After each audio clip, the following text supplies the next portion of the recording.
but the South.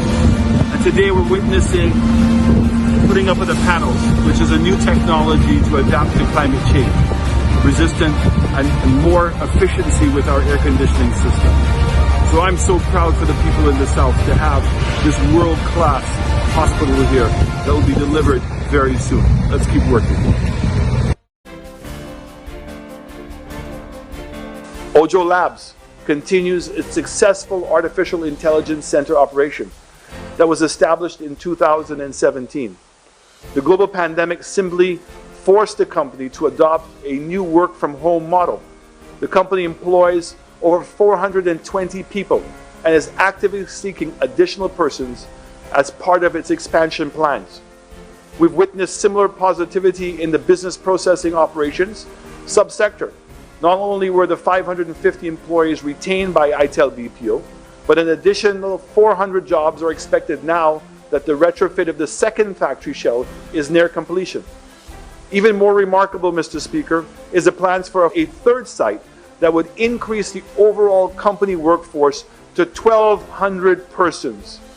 Between Ojo and ITEL BPO, we are seeing the injection of over $4.5 million in salaries a month in the South.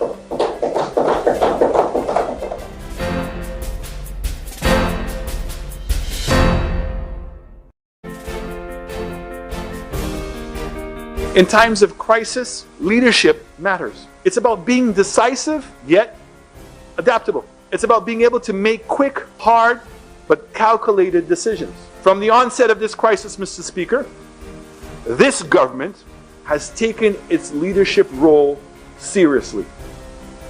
We took seemingly unpopular decisions to close our borders and institute a state of emergency. We took the decision to open OKEU and convert Victoria Hospital into a respiratory hospital, despite the severe financial implications.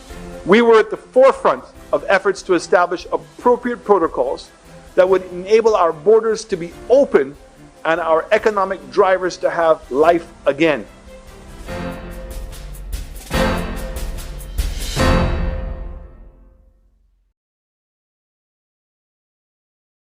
Hello, St. Lucia. Join me, Nancy Charles, every Wednesday evening from 8 to 10 p.m. on Sky FM 93.1 and GVD TV channel 115 for Vibes.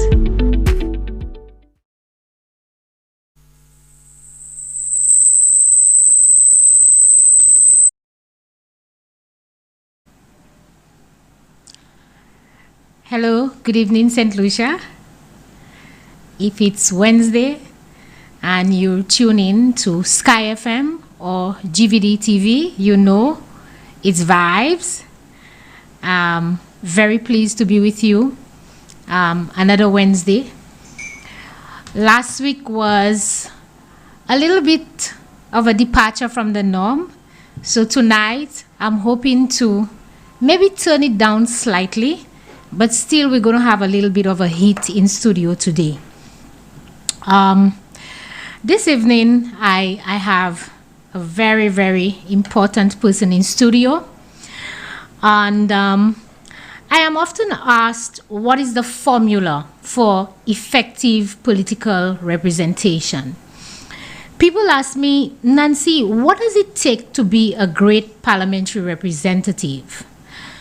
Most times, I dig deep from the formidable team that I have had to work with over the last couple of years to decipher which names come first. Because truth be told, most times I just want to say Sarah Flood Barbara, Stephenson King, Alan Chasney, Easy Does It, Estee, Dominic Bradley. And to answer that question, all of those names would be 100% correct. But then, tonight, I want to introduce you to a man who has made it his life's mission to be the consummate political pillar of hope for his constituency. He was born, bred, and still resides in the heart of all the action. And when I tell you in the heart, I was pleasantly surprised a few years ago when I visited him to see where his house is. St. Lucia, he's in the heart of all the action. His story started in the youth movement as an avid sportsman, a former teacher, and forever a community activist. He lives by the motto of being the change he wants to see within his community. And I really wish a lot more of us would live by that motto as well. With such a preamble, I'm hoping it's not too long, there is only one man, or as Jean Gozile will say, one spider which comes to mind.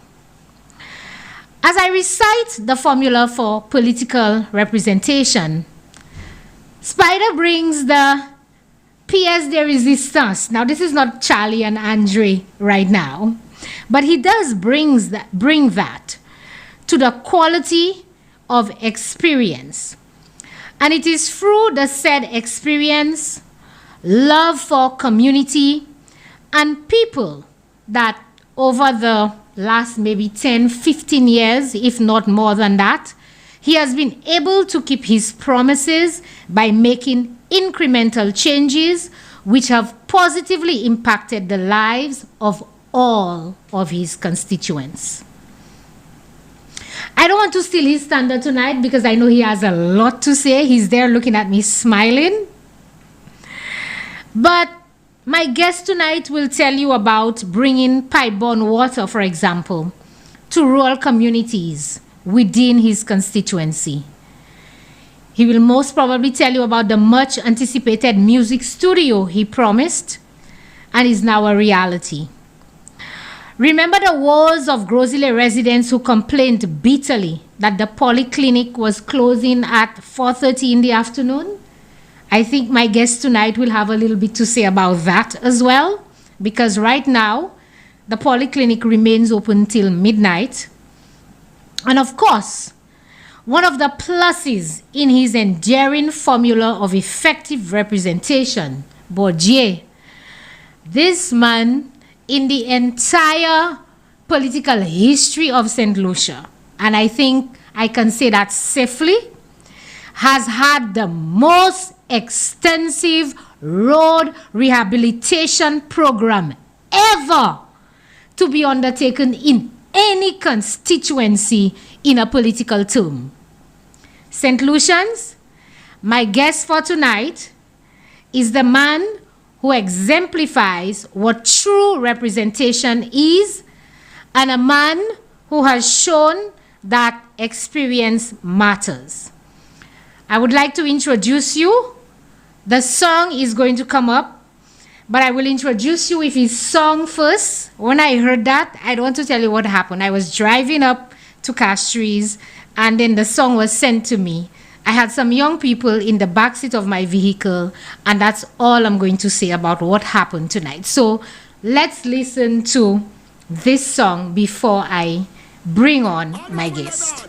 Spider-Man Tote, a member of the WP, is the right man to run the Grosile constituency.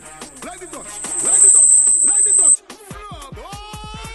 Brody on. Dot, dot, dot. For Spider-Man, dot, dot. Brody on. Dot, dot, dot. We want it, man, dot, dot. Brody on. Dot, dot, dot. For Spider-Man, dot, dot. Brody on. Dot, dot, dot. We want it, man, dot, dot. Hello, Mr. Spider, them cannot run you out. No. Flaboga the flame, they could never put it out. No. That Labour Party go leave you in a drain. So, hear me out, my people, let's go Spider again.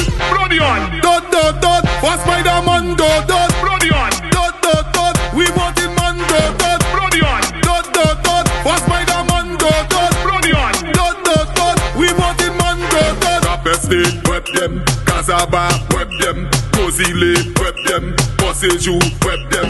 Bonte, web them. Rodney Bay, web them. Braintree, web them.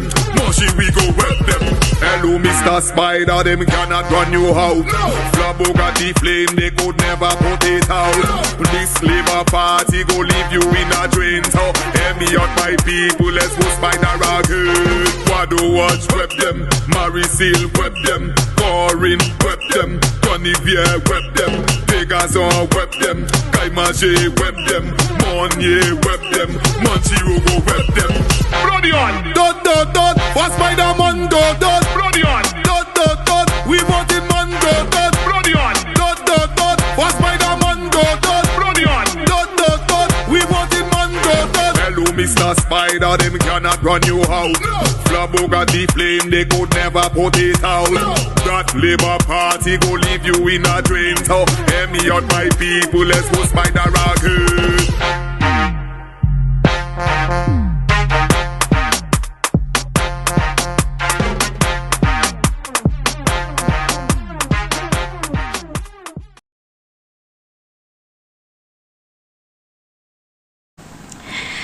All right.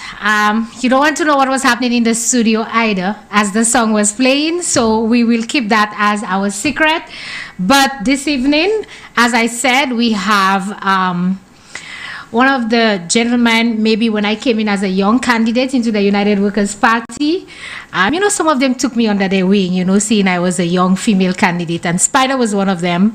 And I think one of the things I enjoyed the most, Spider, was when we hosted joint public meetings and perhaps the charisma that happened on that stage. You remember those times? So, St. Lucia, let us welcome into studio our guest, parliamentary representative for Grosile, Honorable Leonard Spider Montoute. Welcome tonight, Spider. Thank you, Nancy. Thank you for having me. I can already feel the vibes. A special good evening to your listeners and viewers. A special good evening to the constituents of Grosile. Right. Thank you so much. Now, Spider, you are no stranger to the political scene, but in terms of vibe, we have a lot of new voters, a lot of new persons, not only from the constituency of Grosile, but throughout the island, who are listening in, and they're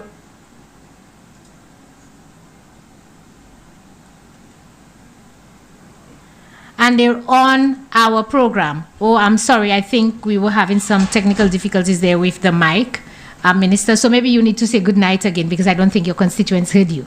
Yes, I want to thank you for having me on the vibes. Like I said, I'm already feeling the vibes. And let me say a special good evening to your viewers and listeners, and a very special good evening to the constituents of Grosile. Okay. Jagozile, I hope you all are in the house. But as I was saying, that we have a really unique audience. It's a nice mixture of UWP persons, but also you have a lot of persons who are out there who are listening to the program because of the type of information that they bring. And some of them may be new to the political scene, and they always say, Spider. But tonight, maybe we can start from the beginning. And perhaps if you can tell us and our viewers a little bit about yourself. Who are you, your family, your history, etc.? Well, very simple person. I would like to think of myself as being humble. I came from humble beginnings. I grew up in a household of three, my mother, my brother and I. My father died when I was about 3 years old. So I literally grew up without my father.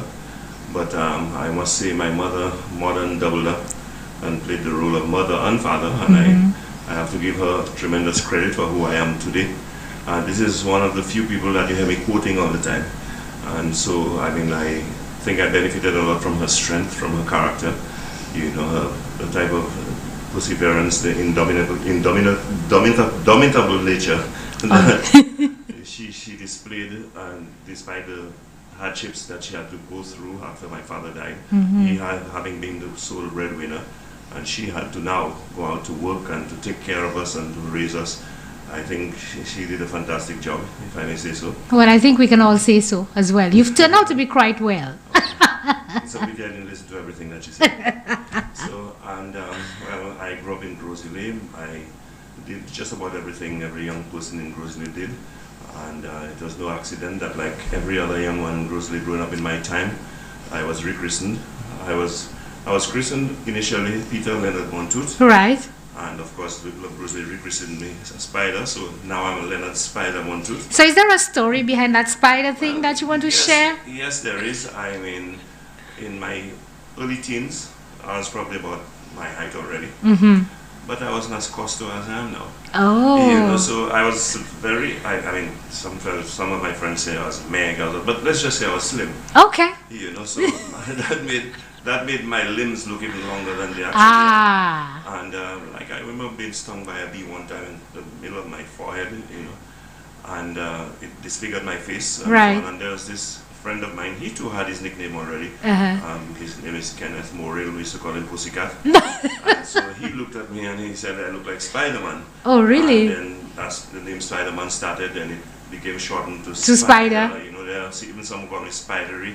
Oh. You know, and so on. But the name Spider remained, and I mean, I had no choice but to adopt it. I thought there was a little bit of a scandal behind that, so it was just a simple thing. And of course, people thought I looked like a some of them thought my limbs made me look right. like a spider. And of course, I was always into sports, so never mind the size of my legs. I wore my shorts. Oh. And I mean, I got all kinds of jokes. I mean, there were those who said to me my legs look like cue sticks, and whether I wasn't afraid the dogs in the streets of Rosalie would eat my legs thinking it's a bone, and right. all kind of things like that. But I mean, I was never one to be broken by anything, and I just went along with the fun.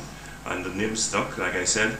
I eventually made it official. Right. So Spider is officially my name. Oh, wow. And so if you go to the polling station on election day, you'll actually see Leonard Spider mounted. Okay. So you are one of those brave ones who adopted and you took on the name and you also made it official. But then I must say, I mean, yes, the nickname, the alias was Spider, but the Leonard Spider mounted, I think the first person who coined that was Teddy Francis. In my days in sports, when he was a sportscaster at the time, he had a way of, referring to sports personalities by putting their alias or their nickname in between their name and their surname. You had, for example, Cuthbert Twatine Modest. Right. You had Tony Storm Faisal. You had Bernard Fox Henry from Newport. I remember Fox. And well, there was also Leonard Spider. And I became known as Spider. I mean, if you're going to ask for Peter in Rosalie, you'll have a problem. Right. But some people who went to school with me know me as Leonard, but everyone knows me as Spider. I think everybody knows you as Spider. So whenever we say Spider, everybody knows who we're talking about. Yes. Okay. So, well, you grew up in Rosalie, and you had the impact of your mom, etc. Give us a little bit of insight into your educational background and what transpired after that in terms of your career. Well, for someone who has not really reached the pinnacle of academic learning, I did a lot of schooling. Oh, wow. So let me just explain. I went to preschool in Rosalie. I went to Rosalie Infant School, Rosalie Primary School, Corinth Junior Secondary School, Castries Comprehensive Secondary School. And from there I went to Teachers College. Right. And while I was there, it became the South Lewis Community College. And from there, I got a track and field scholarship. And I studied for 2 years in Germany. So I did, first of all, the language in a city called Mannheim. Then I moved to Mainz, where I went to the University of Mainz to do a diploma in track and field coaching. And that was in English, not in German, no, it though? was in German. So it was in German? Yes. So you speak German? I do speak German. Oh, wow. I spent 6 months learning the language. It was a very intensive language program, after which you did a certificate exam before you could qualify to do the program. Okay. And so I did that. And you see, I learned something new about you tonight. I never knew that you spoke German. Well, I do. For those who cannot understand English or Creole, I speak German. And so after I returned to St. Lucia, and before I went to Germany, I was a teacher. After I left Teachers College, I became a teacher at the Rosalie Primary School. Then I left and went to Germany. Spent the 2 years there, came back and became a youth and sports officer. Okay. I spent 7 years as a youth and sports officer, then went off again to study, this time to the United States in New Jersey, where I did a degree in adult fitness and sports medicine, a double major. Okay. Adult fitness and sports medicine. I mean, none of which I practice right now. I probably do not look like the adult fitness I studied, but I did that. I mean, those were the areas of study for me. And in between I did quite a number of little courses in coaching and management in different areas. But basically, by and large, that's a summary of my educational background. Okay. Yeah. So you came back, you were a teacher, you were a youth and sports officer. How did that transition happen to you being all of that into politics? And I am assuming by then you would have already been married and have your family and so forth. Well, I mean, my first love was always sports. I mean, I love music, I love lots of other things. I also love politics. Right. And those who grew up with me will tell you I had a very keen interest in politics. I followed politics very closely. I would attend every political meeting, irrespective of the party. Okay. And I took a keen interest in it, and I grew up liking politics.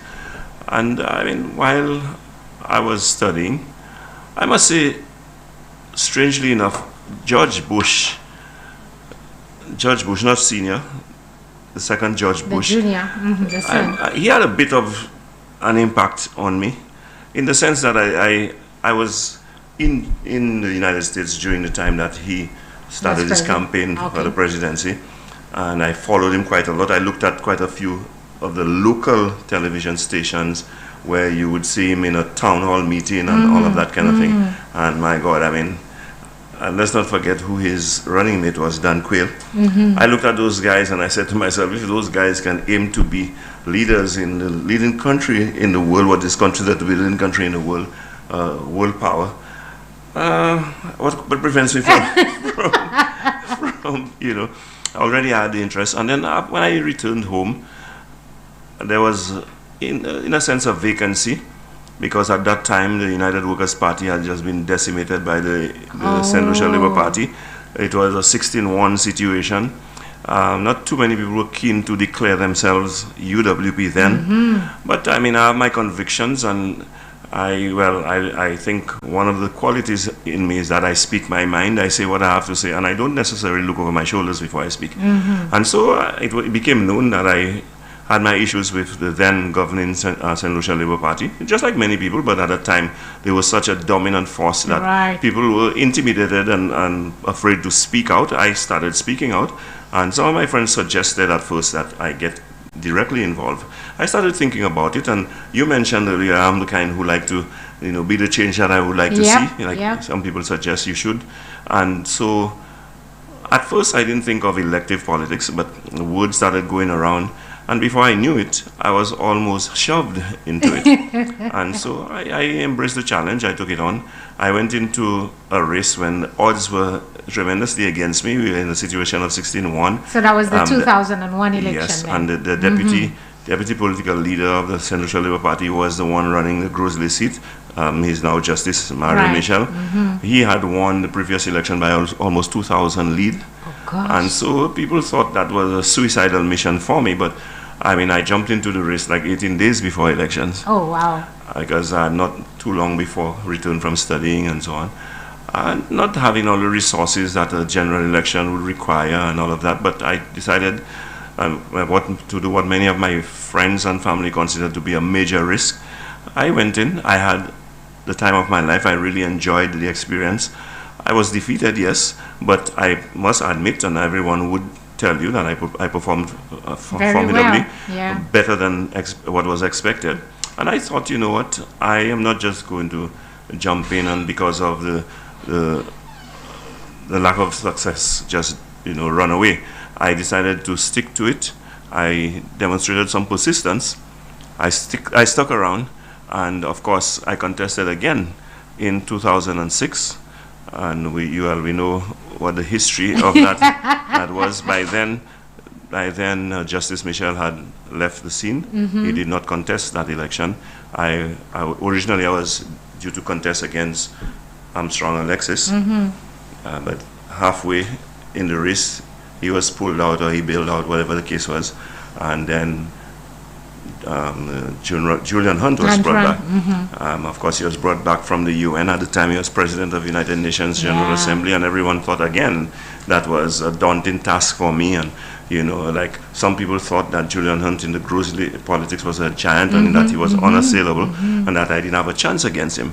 But you know, I believe in persistence. I believe in, you know, in myself, and I believe in the saying that, you know, what you put in is what you get out. And I think I had a good message. I think, You know, I was part of a formidable team, and we were able, with my team of campaigners, to put out our message and sell what our product, so to speak. And I was successful, and not just successful, but I won handsomely. Right. You know, and so that is how I got into politics, and it is a love of mine, politics, and of course, not just for the sake of the politics, but what it allows you to do. Because I had the distinct honor and privilege to be able to shape, to an extent, the lives of people in my community, the destiny, so to speak, of my community.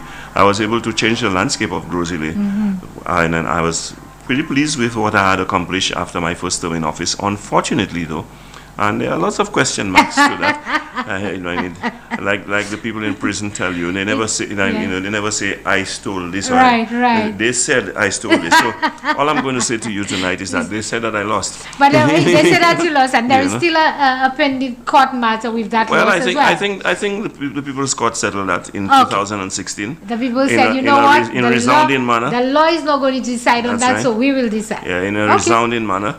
And I was given the opportunity once again, the distinct honor of serving the people of Groseley for a second term. But let me ask you just a very quick question. You had won the seat in 2006, and they say that you lost the seat by the time we run the 2011 elections, but you would have lost that seat by about 5 votes. 6 votes, yeah. Or 6 votes thereabout. How did you feel? Well, what was going through your mind throughout those 5 years that you were in opposition? It was like so close but yet so far, and there were all these question marks. So how did you feel? I knew there was something wrong. However, at the same time, you cannot avoid reflecting and asking yourself questions. What could have been had you done X, Y, what could have been?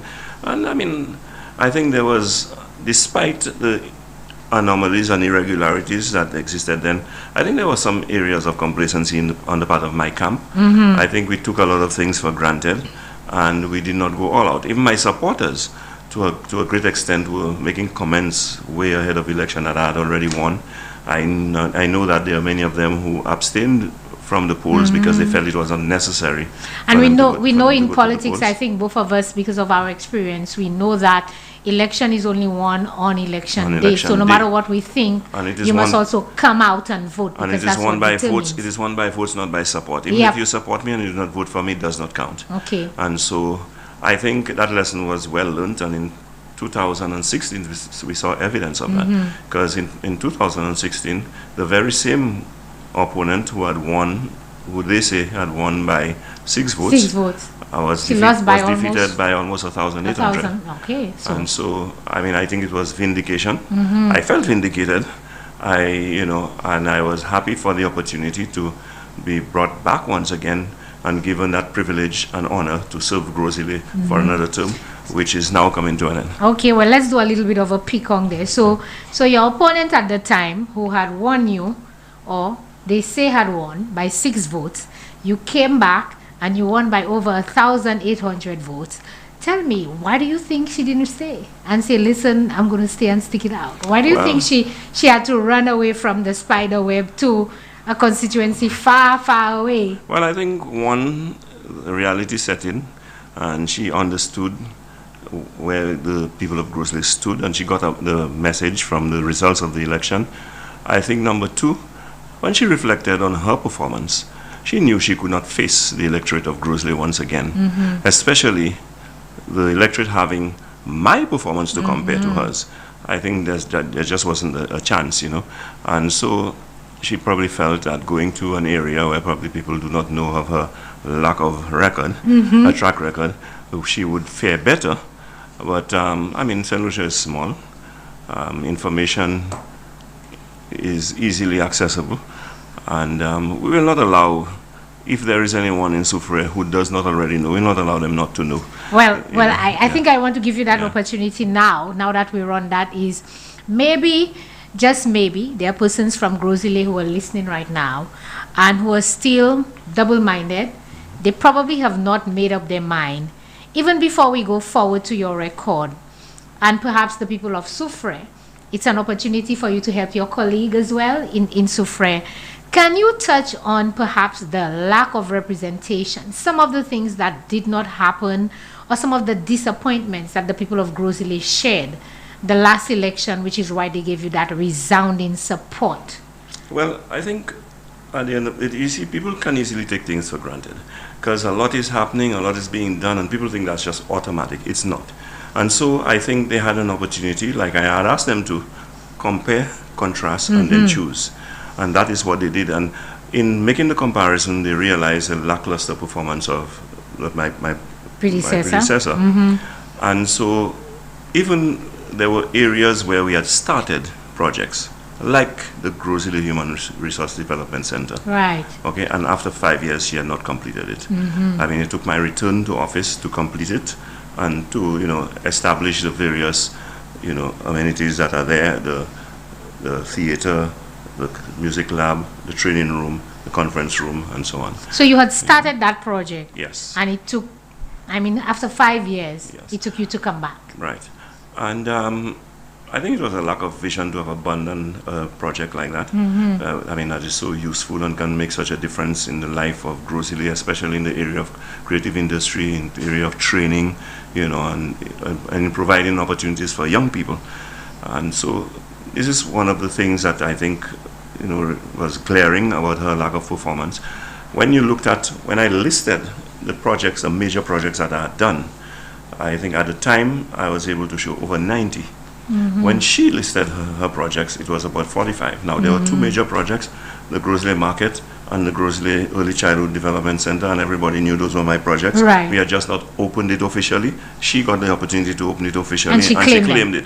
But given her meager track record, we left it and she was listing things like grills and stuff. I don't talk about potholes and grills as projects. That's menial work that the town council should be responsible for taking care of, So, but in this term, I must say that I focus predominantly on the road network of my constituency because we have an extensive, vast road network of over 500 roads. Wow. And I must confess that many of those roads are in deplorable condition because you have many housing developments and developers gave their patrons, well, should I say their customers, the people who purchase land from them, subpar infrastructure. Right. And again, government must take blame for that because it is government's responsibility to ensure that is yes. Yes.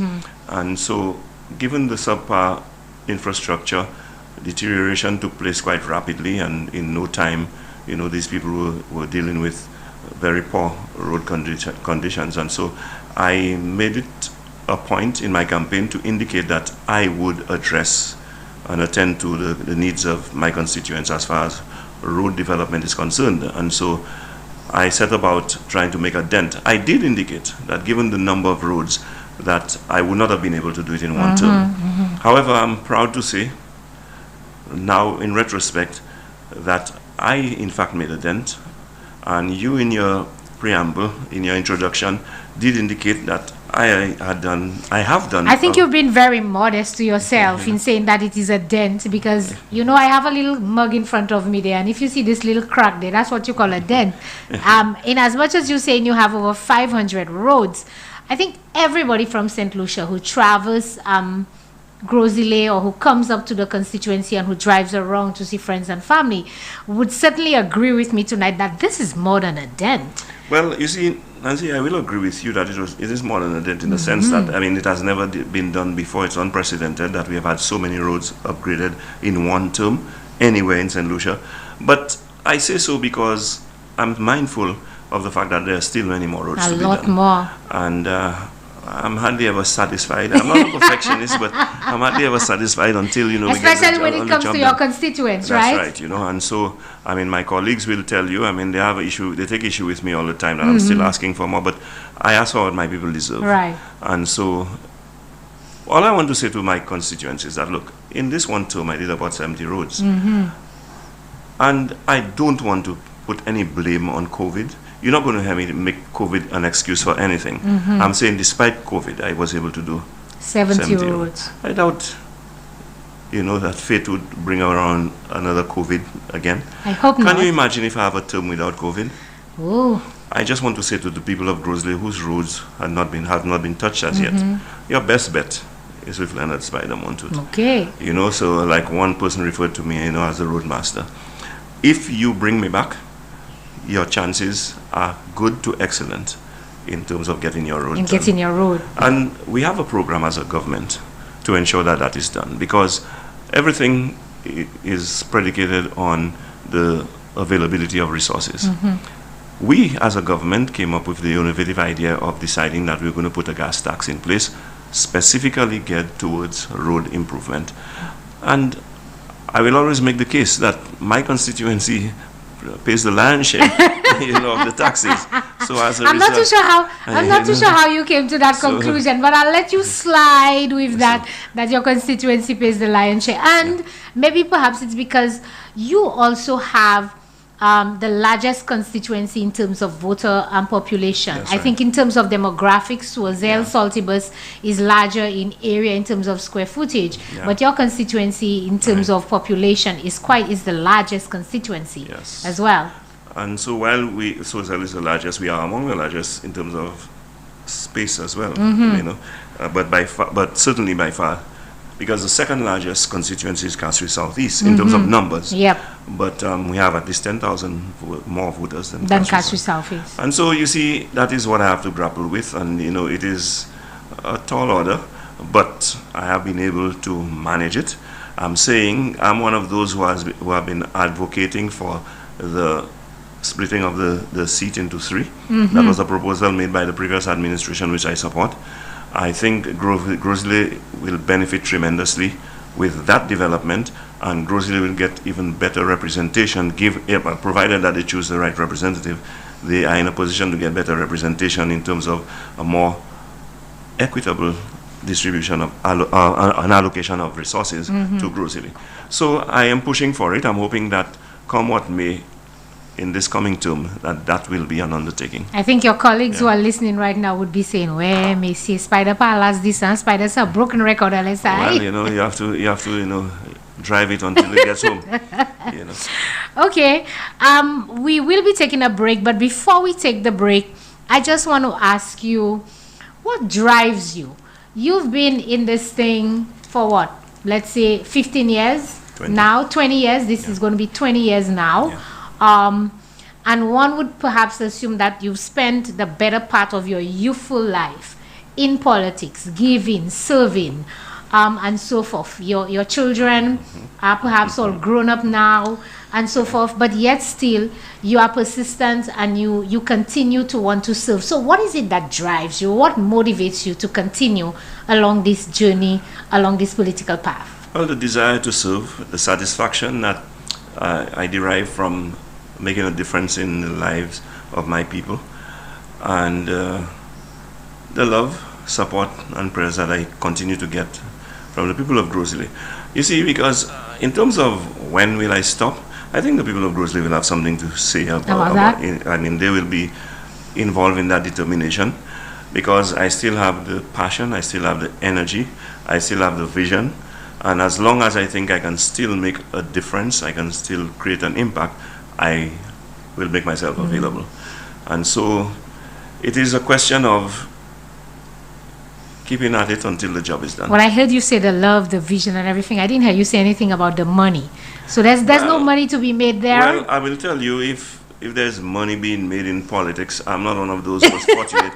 I have utilized a lot of my personal resources. Let us not forget, while I've been in politics for 20 years, I've only been in office for 10 years. For 10 years. So you've spent the same half of the time in opposition. And I mean, you go through an election campaign, and I hear other candidates complain.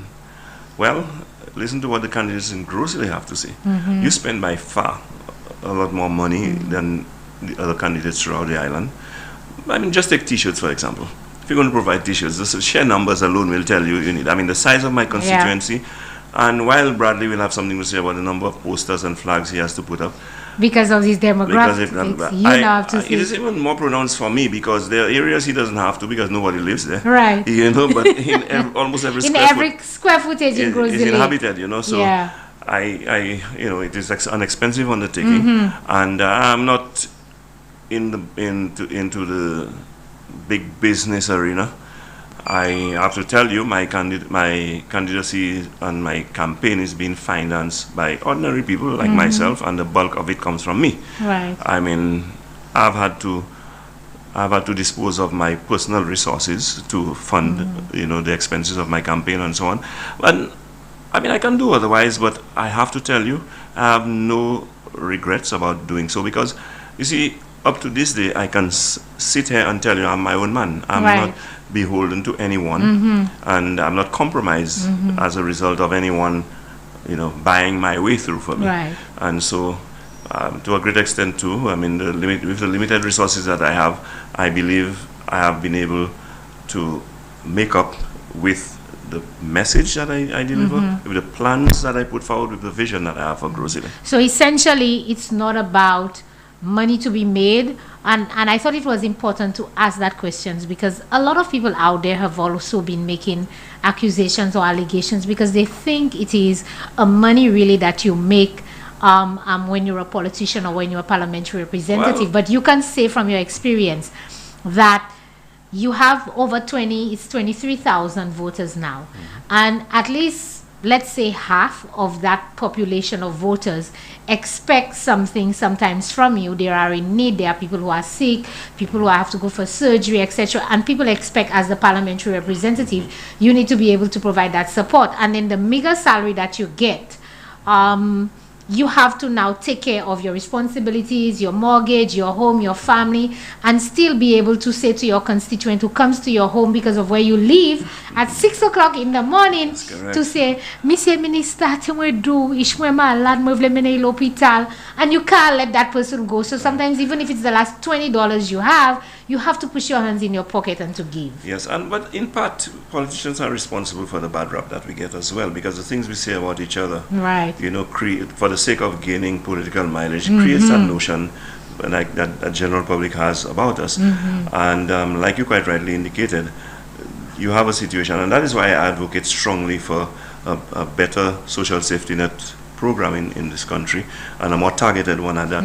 And given my constituency, again, people will assume that I represent the most affluent constituency. There are parts of my constituency where you have affluence. Okay, you have Cap Estate, you have Bonterre, you have Rodney Bay. Those areas, yes, are in my constituency. But the diversity of my constituency is such that I have all codes, all the different demographics of a country you have there. Represented in my constituency. Yeah. I mean, I have ghetto, I have rural, I have urban, I have suburban. Everything you can think of, I have middle class, I have, You have middle class, lower class, upper class, and, everything. Poor, indigent, and so on. So, but by the sheer numbers, I probably, some of the poorer communities, I may have more poor people than they do. It is offset when you look at it in terms of, the general population. Right. But by and large, and you see, sometimes it's not even about trying to buy votes or win people over for the sake of politics. On a humanitarian level, you mentioned that some people will come to you with just causes, genuine needs. And it's not as if government provides you with a budget for things like that. So very often you have to dip into your own pocket, to provide assistance. And I mean, you would only have to be heartless not to. And so as a result, you get hit in the process. If you don't watch it, you become a charity case yourself. And so, I mean, I'm saying to you, Nancy, it's not because I am more charitable or more humanitarian than you are. It's just that by virtue of my position, I get to know of more of the cases. And not to mention where I live. I get to know of more of the cases, and so I do my part in providing assistance. But I think there are blessings. There are blessings. The Bible speaks about that. There are blessings in giving, and I think the more you give, the more you receive. Yeah, the compensation may not come from political mileage, but it certainly comes from the richness of God's love. Yes. So, St. Lucia, I think, based on perhaps my last question, I think if you can look at Spider right now, he looks like the same Spider that I met a couple of years ago. So it looks like he's weathering that storm and that challenge of managing the largest constituency very well. We're due for a break, but after the break, we will speak to him being a minister for a very, very critical ministry in terms of equity, and he's responsible for the social stability of our country. We'll speak a little bit about that, and then we will also go into his constituency and some of the progress that we have seen in the constituency. So we'll take a break right now, and we'll be right back.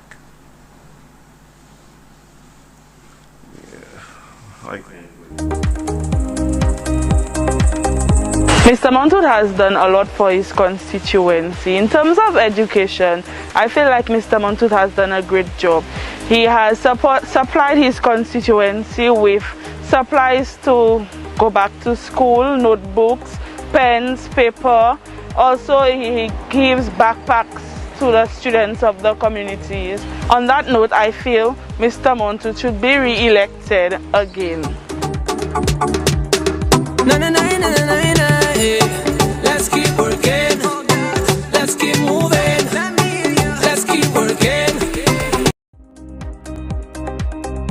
You know what I like about Spider? When it comes to community development, he has honored the elderly and children, also has been delivering monthly hampers to the sick and vulnerable, and also every Wednesday he has the soup kitchen who delivers food to the less fortunate. That's the best representation, a minister that does what he says he will do. Let's keep working, let's keep moving, let's keep working. Okay, welcome back, St. Lucia. My guest, as you would have known by now, is the formidable Leonard Spider Montwood. He's the parliamentary representative for Grosile, but he's also the Minister for Equity, Social Transformation. So I will switch now from Spider and I will go to Honorable Minister just for a short while and say to you, Minister for Equity. I think that was a new term that was brought into government once we came in. Can you share with St. Lucia what was the rationale behind calling that ministry Equity, and how have you been able to work with that ministry to transform the lives of ordinary St. Lucians that you were being given the responsibility for? Well, when it comes to the social services, I think a lot of the experimentation that has taken place with the nomenclature, I think is by and large to suggest a certain approach and mindset, and so on. You have had social transformation to suggest that you're transforming the social landscape. I mean, I think the word equity here seems to suggest a more social parity in terms of justice, in terms of distribution of resources, and so on. And I think when you think of it from that standpoint, you will be able to develop a far better society if there is equity, more equity, if there is a more equitable distribution of resources. And when I say resources, I'm talking about the economy-wise and otherwise. I mean, you do not want to have such a disparity between rich and poor. That in itself is a problem. And neither do you want everyone to be poor, you know. But in terms of providing opportunities, so, and when we talk about equity, everyone will not be rich. That will never happen.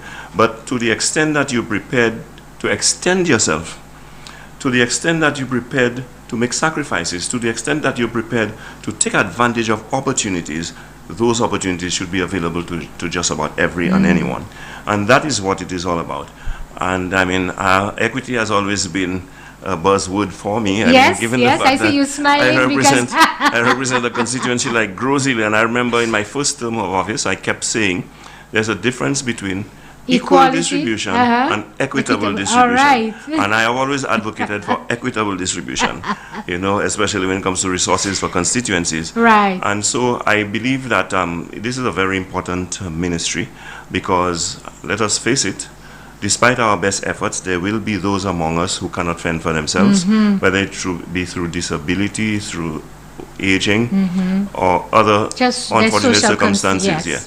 And so, as a conscionable society, we must care for our brothers and sisters who are less capable. And while the idea is not to make people become dependent, we should provide opportunities for everyone to have an opportunity given their effort and their willingness to grow and to develop and so on, we should at least still have things in place, mechanisms in place to take care of the weaker ones who are not able to do so for themselves. And so this is why we are focusing heavily on social safety net programs.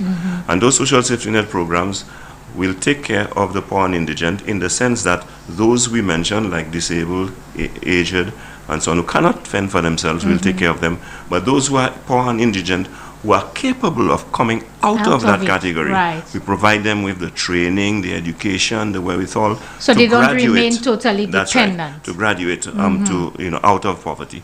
And so that in itself, the accomplishment that will come with it, the self-esteem and all of that, will do a lot for those people and will do a lot for society and make a lot less people dependent on the government, for example, on society for fending for and caring for them.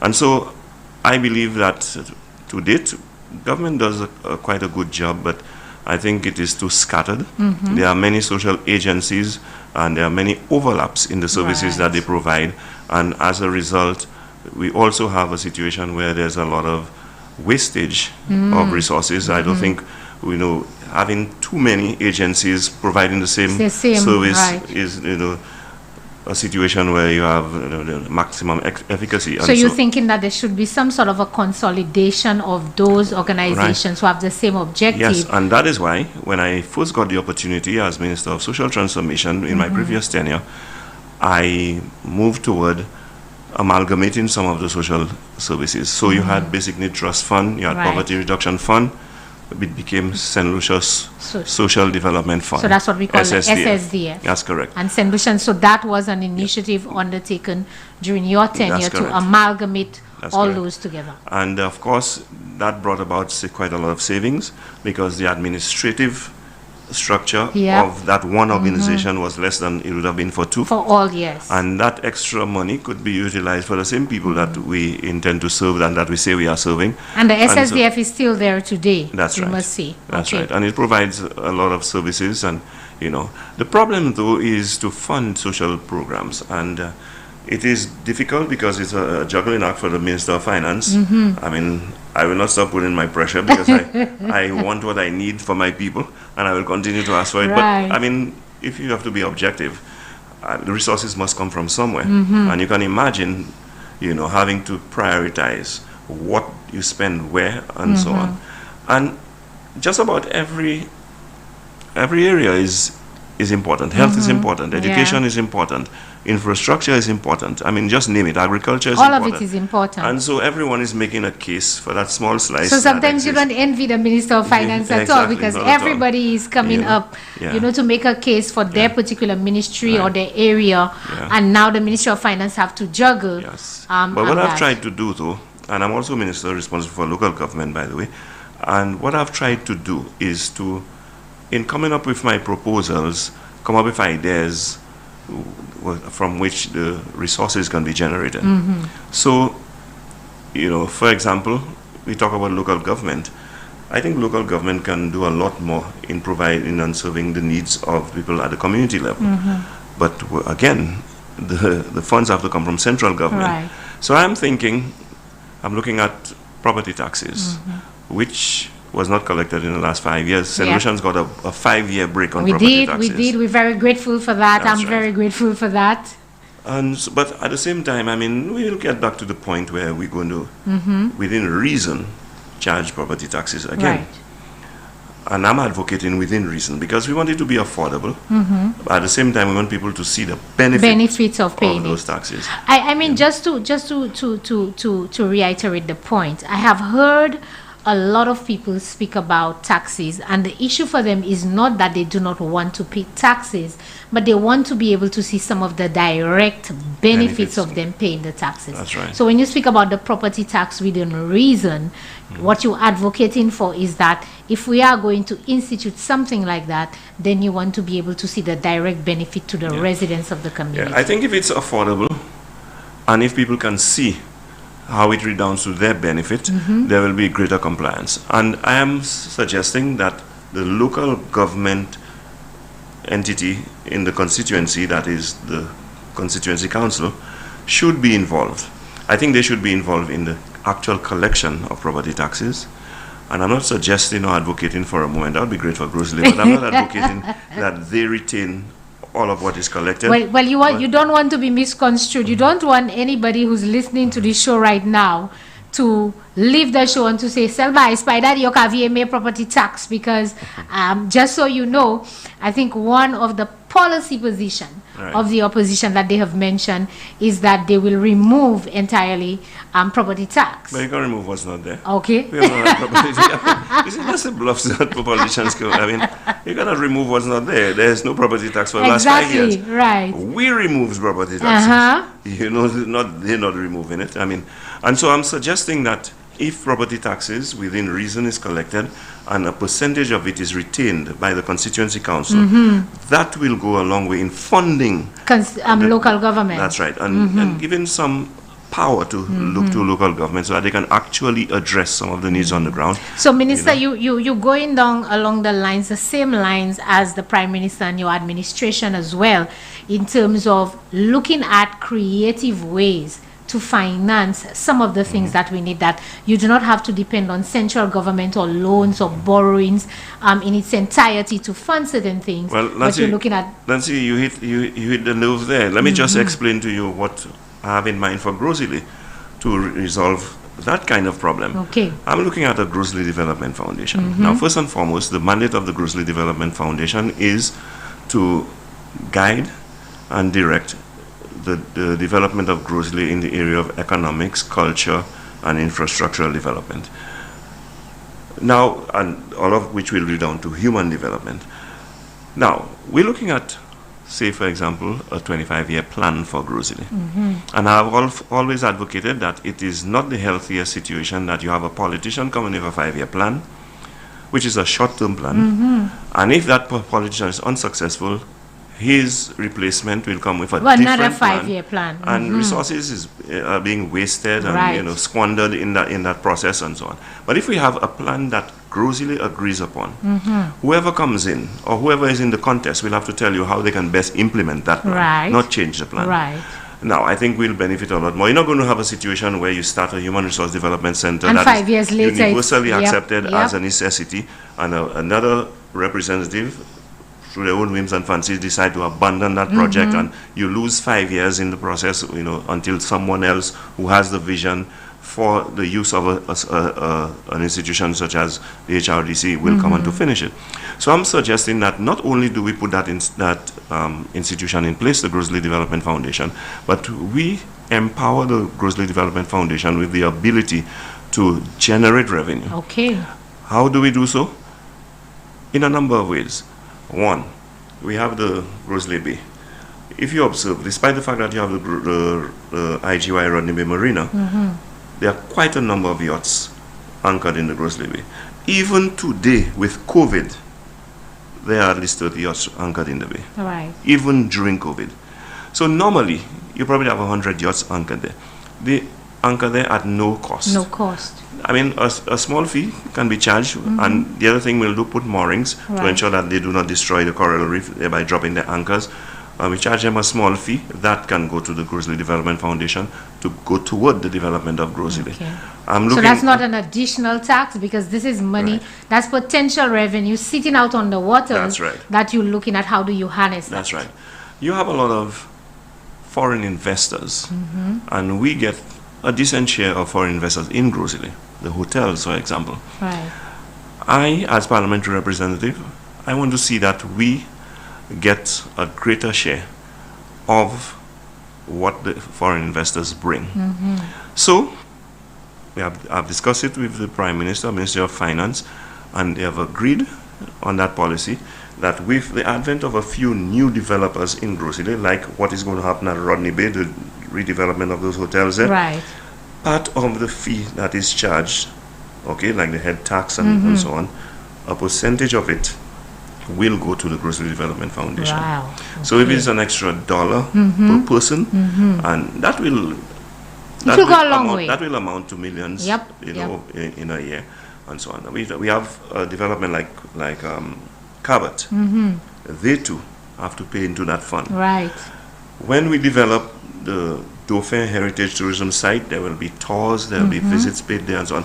So a fee will be charged, that goes will to go to the foundation. So some of the assets of Grosley will be vested in the Development Foundation, and they, in managing it, will generate revenue from it that will be, channeled back into the development of Grosley. So that sounds like a real thought out plan that you've had on your mind for a while. Yes, and that is in addition to the equitable amount we get from central government.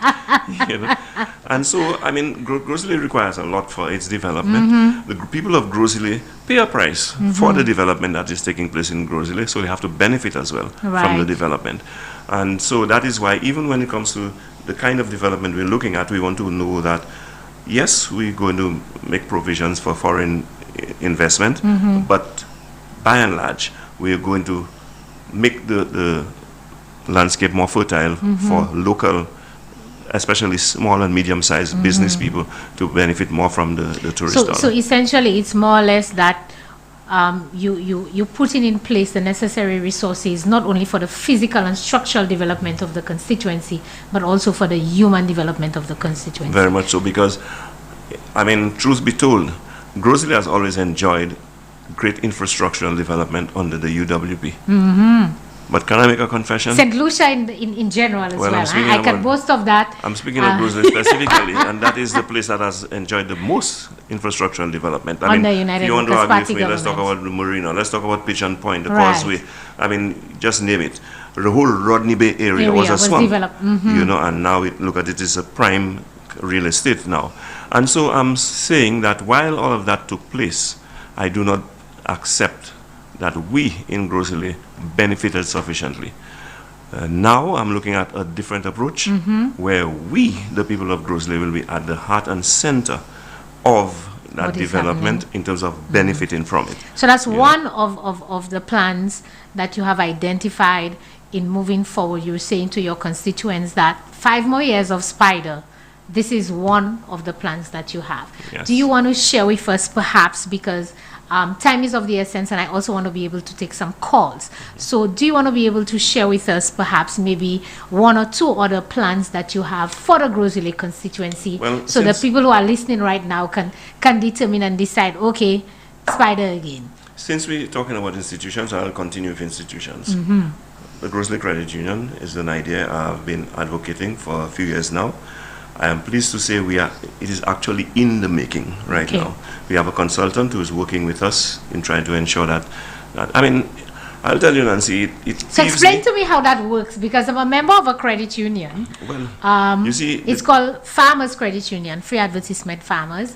But explain to me when you say a Grosley, because we've heard of Fisherman Credit Union, so-and-so credit union, but you're talking now about a Grosley Credit Union. How would that work? Explain to us. Well, the thing about it, we talk about the population of Grosley, which lends itself to having a lot of 23,000 people. That's right. And plus maybe a few more thousand who come there to work as well. And we have a diverse community, they're affluent and everybody, and the credit union will cater for everyone. What we want this credit union to do is to provide opportunities for savings, or provide opportunities to fund investment, especially by small and medium-sized business people in the community. They are shareholders, they will set the policy. I am saying from now that the intention is that the requirements will be more lenient, and more accommodating than that of the commercial banks. At the end of the day, the profits, not forget what they get as shares, the profits of that credit union will be reinvested in the community. And of course, it's not for me to decide how. They may decide it will be going towards scholarships for their children, children of members, or some infrastructural development or whatever program. It will be reinvested in Grosley, not repatriated to where, if it is a foreign bank, where they are based, where they're headquartered. And so that is another opportunity for people to access funding, to engage in saving, and to generate revenue that can be reinvested in the constituency. I am looking at a lot of softer areas. I will continue my social programs. I will expand my feeding program, which I do once a week, every Wednesday. I provide meals for over 200 people. Yeah, and how's that going in terms of the... Very well. Well, it used to be, we started with about 50-something, but since COVID, it has grown exponentially, and we understand why. And I'm saying hopefully it will probably cater for. And how do you get the support for the meals? Is it from constituents who are donating? Well, the staff of my constituency office and a number of constituents who chip in. Okay, we get some donations sometimes, but whether or not we get donations, we keep it going. Okay. And we get assistance as well. People who come in to help prepare the meals and package it and distribute the meals. That's wonderful. That's that reminds me of the Kudme spirit that we would normally speak about Yes. in the out district. So that's alive and well in Grozile for your feeding program. Now, while I, on an annual basis, provide bursaries, assistance in terms of supplies, school supplies and all of that, and all the notebooks that all the children need for all the subjects in all of my schools, we are looking at something more substantial. We are setting up a scholarship fund. Now, that is outside of the national scholarships that are awarded by central government. Right. We're setting up a Grozile scholarship fund. Some of the resources from my constituency development program funding will go towards it. I can see the Grozile Development Foundation supporting it. Right. Hopefully, that we cannot dictate that. And hopefully the credit union. That's will right. contribute as well. So you tied everything together. It's There's a plan. So, I mean, if under normal circumstances, 10 constituents get scholarships, maybe it will go up to 50. At least, I mean, we provide many more with opportunities for higher education. We're looking at training programs in the technical vocational areas. And I am looking at what I refer to as class to work, from the classroom to work. There's no point in providing training and people are going to get jobs. That's right. There are jobs that exist that are undersubscribed. I have been told, for example, in the yachting industry, there are some services that yachtsmen, given the IGY Rodney Bay Marina being right here in Grozile, there are services that are required that are not available. Okay. We want to tap into that and provide training in those areas, so that your young people from Grozile can be the one to provide. As a matter of fact, just yesterday, I was part of the opening ceremony of a training program in small business management. Okay. I mean, we have done that, for was example, in your constituency as well? 4 constituents of mine. Okay. That I sponsored in collaboration with NELU. The reason why we use NELU is because of the certification that they get with NELU. And NELU, St. Lucian's, is the National Enrichment Learning Program. Thank you, Nancy. How do they call it? We have a nickname we used to call it. Adult.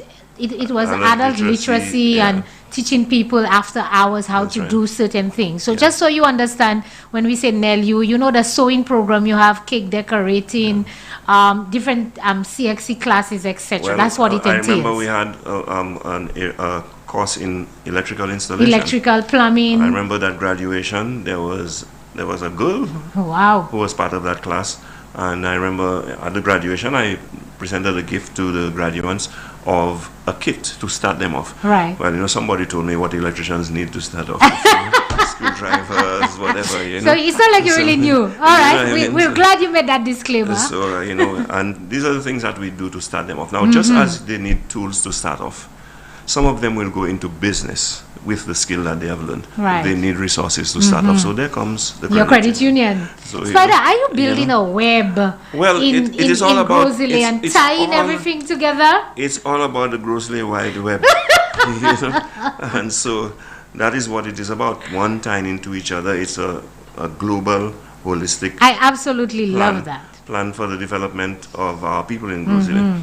And so I'm looking at a civic center for Grozile, where government services will be centralized in Grozile, where we do not have to travel to town and create more congestion on the road in terms of traffic. So you want to break that down, because I really want for people to understand, and it's okay to speak in Creole because we have a nice Creole audience who listens as well, coming from Dr. Secret and so forth. Nous tous savons qu'à parler Creole, so it's okay if you want to explain certain things in Creole as well. We have a wide Creole audience, but explain to us what is a civic center. So when people hear civic center, maybe if you can tell them what are some of the things that happen in such a center, or what is available. It is a central location that is going to house quite a number of the government services that can be available in Grozile rather than having to go to Castries. For example, your mayor will be housed there, your parliamentary representative will be housed there, social transformation officer, district education officer, youth and sports sports officer, your I keep forgetting how they call the people from Treasury, sub-collectors. Sub-collector's The office. sub-collector's So you have office. people who So want if to you pay have for, you pay a fee to government, you don't have to go to the Treasury in cash. If you have to collect a little check, you don't You have to can go all the way collect to it there as Castries, well. you know, and so Right. on. And I think that will make life a lot easier and facilitate, you know. Would it service also and so on. offer services like if you want to apply for your birth certificate and things That's like right. that? That's correct. Right. And so I think, you know, all of that is improvement of you know, the standard of living and making life, facilitating, you know, a better quality of life for our people. In health, I'm just skipping from one area to the next. It's not. That's fine It's because not exhaustive, but you know, I just want to touch on as many areas all the little areas in health. I mean, we at the Grosley Polyclinic, when I became the parliamentary representative in 2016, and during my campaign, I made the promise that, look, we cannot plan and decide when we get sick. And that idea of a polyclinic being open between 8 to 4:30 was not sufficient. That we would extend the hours. I'm pleased to say, true to form, I kept my promise. knock on wood. The Grosley Polyclinic is now open from 8 to midnight. You know what the Grosley people are saying to me? What? So what happened? I don't get sick after midnight?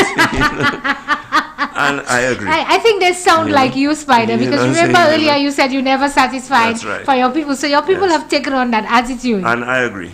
Okay. And so, given the next term, that I'm confident that the people of Grosley will realize So you will be that I deserve advocating for, in the next term, for that Grosley 24 Polyclinic hour to be service. open 24 hours. 24-hour a day. service. Okay. And not just 24-hour service in terms of extending the hours of service, but improving and expanding the services services offered. that are offered. Okay. Right now, we have it is a respiratory center where if you have affected with COVID, You can go and from get there, your you can testing that's done. right. Yeah. So these are the services that we offer. In Moshi, we improved the health center, make it a smart health center, make it more environmentally friendly and green. And I mean, for example, we harvest water there and all of that. We have a room now where it's air conditioned for providing the right temperature for the pharmaceuticals, so that they don't spoil and have So to be there's a thrown away. pharmacy at the Moshi Health Center. Well, I mean, they call it a dispensary. Oh, or okay. whatever, you They know. don't want to use the full word pharmacy. Yes, but that's where they keep the pharmaceuticals. Okay. Tablets and other, you know, medication that has to be kept at a certain temperature. So all of that has been done, and you know, so if there is a hurricane, for example, or earthquake, the building is supposed to be more resilient now Okay. than it was before. We are looking at doing the same in Grand Riviere in the coming term. Okay, I am looking at, in terms of security, building, I don't want to say a police station, a police headquarters. Oh my. Because we have a substation in Rodney Bay. Right, I know that small I am substation. advocating that we have a substation in Grand Riviere. I'm advocating that we have a mobile unit for Grosley.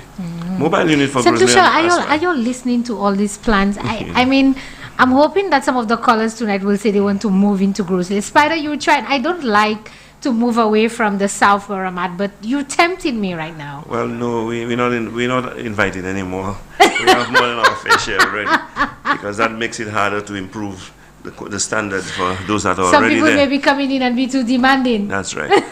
And so, what we are doing is looking at the mobile unit for the simple reason that Grosley is the host of many big events, and that requires additional security, additional policing. Also, if there is a situation where you have a crime hotspot, for instance, where they're like in Moshi, in Labon, one of the areas in the rural area, parts of the constituency where there's no police station on site, you can station Your that mobile. mobile unit there while the police can deal with the situation in that particular area. So I think it's useful, it's necessary. And we do other little things to help with security in terms of putting Your up more cameras? LED lights Okay. and CCTV cameras and things like that. I think we'll go a long way in crime prevention. And maybe and just for detection. the overall safety, people to feel a bit more secure That's right. in their communities as Yes. well. Now, I'm pleased to say, and I'm going to remind my government that Right. we agreed that when we came in 2016, the sporting infrastructure in the north was far better than what it is in the south. And so we decided the first phase of upgrading our sporting infrastructure. So would you start have in you the have south. to say South. you have to repeat that again. The which phase? The first phase, The first was the phase. south. So you agreed But to the first phase. I agreed to that. All right. Because you have to be fair. Okay. However, the second phase will be in the north. Okay. Remember, where is northmost in St. Lucia? Northernmost community in St. Lucia is Grosile. Right. And we are expecting our fair share, like that we'll be in a position like I hear Herod boasting of world-class football facilities. I sense a little competition coming track there. facilities and so we need to get our own as well. To get their so own. Grosile can look forward to that upgrade in sporting infrastructure in Grosile in the next term. Lighting of playing facilities and of course the establishment of a home for football, a track, a 400-meter synthetic track. So what about the infrastructure project that would entail the sports academy? Well, would that qualify as that, or are you looking separate and apart from the sports academy? Well, you see, I'm happy for the sports academy being housed in Grosile. Not only is it more accessible to my budding upcoming sports personalities, but it is further justification for the facilities I'm talking about. If you have a sports academy there, you need to make sure you have the supporting facilities. Right. Exactly. So, Honorable Prime Minister, I know that you're listening, and the current Minister of Youth and Sports, in the next term, I'm not too sure if he's going to be, but other ministers who are listening right now, in the next term, one of you may be the new Minister of Youth and Sports. Let's cross our finger it's not Spider, because, if he becomes the minister, then that becomes an unfair advantage. But I quite agree that having the sports academy in the constituency, it gives way to ensure that you have the supporting facilities within the constituency, not only for the sports academy, but to ensure, again, we go back to the fact that you have the largest constituency in terms of population. That's right. And so it is almost a given that you need to ensure that you have the proper infrastructure for the development of your youth and sports in the constituency. Definitely. And so, no area will be neglected. We're going to ensure, of course, we have been talking about the Grosile Waterfront Redevelopment Project, which has started under the Village Tourism Project. Right. And so we'll see the development. We have started with the park that is at Pigeon Point South. That park. And let me just say this. Let me give you an opportunity to perhaps expand a bit on that Grosile Waterfront Redevelopment Project. So if you can paint a picture for your residents of Grosile and for St. Lucia to understand what exactly is going to happen with reference to the transformation of that waterfront in Grosile. Address your mind to Pigeon Point South. All right. Up to the marina. We're going to start at Pigeon Point South with a beach park, which will facilitate a children's playground, which will have a couple of restaurants. We'll have picnic facilities available. A beach park generally where the family can come and have a good time and enjoy themselves. Now let me just say before I move on, there's a deliberate, conscious move on my part to ensure that we reserve some of our beaches for recreational purposes for locals. Okay. I'm not suggesting to you that visitors cannot use those facilities as well, but I do not want to see any beach hotel developments in those areas. In those areas, because you would like it reserved for locals. Because never mind how much we say that our beaches are public beaches and so on. We know that we do not always have unfettered access to all of our beaches given the circumstances. And I don't want to go into that now, but the reality is what it is. I think so. Just like we reserved during my previous tenure between Sandals and the Pigeon Point National Landmark. Right. We reserved that area there. And you see what happens now where St. Lucians are coming out of COVID and needing recreation. That's why they free up themselves. Exactly. St. Lucians come and free up themselves. Yes, and so we are looking at one in Casaba as well. I'm telling you, I'm going to ensure that my people of my constituency will have more than adequate opportunities. Grosile people, you heard that, my people of my constituency. Yeah, so we are looking at also a pedestrianized Bay Street. Okay. A boardwalk, starting from where the jetty is up to just past Duke Fish, famous Duke Fish. Duke's Fish, yes. But people will still be able to access Pigeon Point and so on, from Paris Street, swinging into Pigeon Point and back, or going through the highway.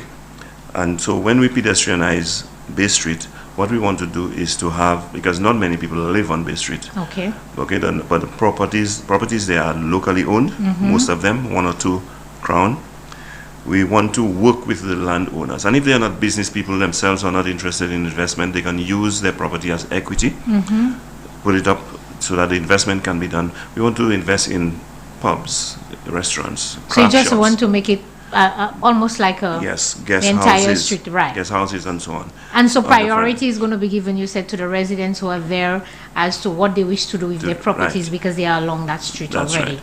That's correct. And hopefully, well, we're going to redevelop the jetty to receive small and medium-sized seacraft, especially our friends from Martinique, Right. who already have an affinity to visiting Grosley whenever we have events. And we are going to ensure that we have events for them to come on a regular basis to patronize. So you can get the euros in the events that we have. constituency. That's correct. Right. To fill in the guest houses and eat at the restaurants and so on. And of course, they have the spending power, like you quite rightly said. They come with the euro. Yep.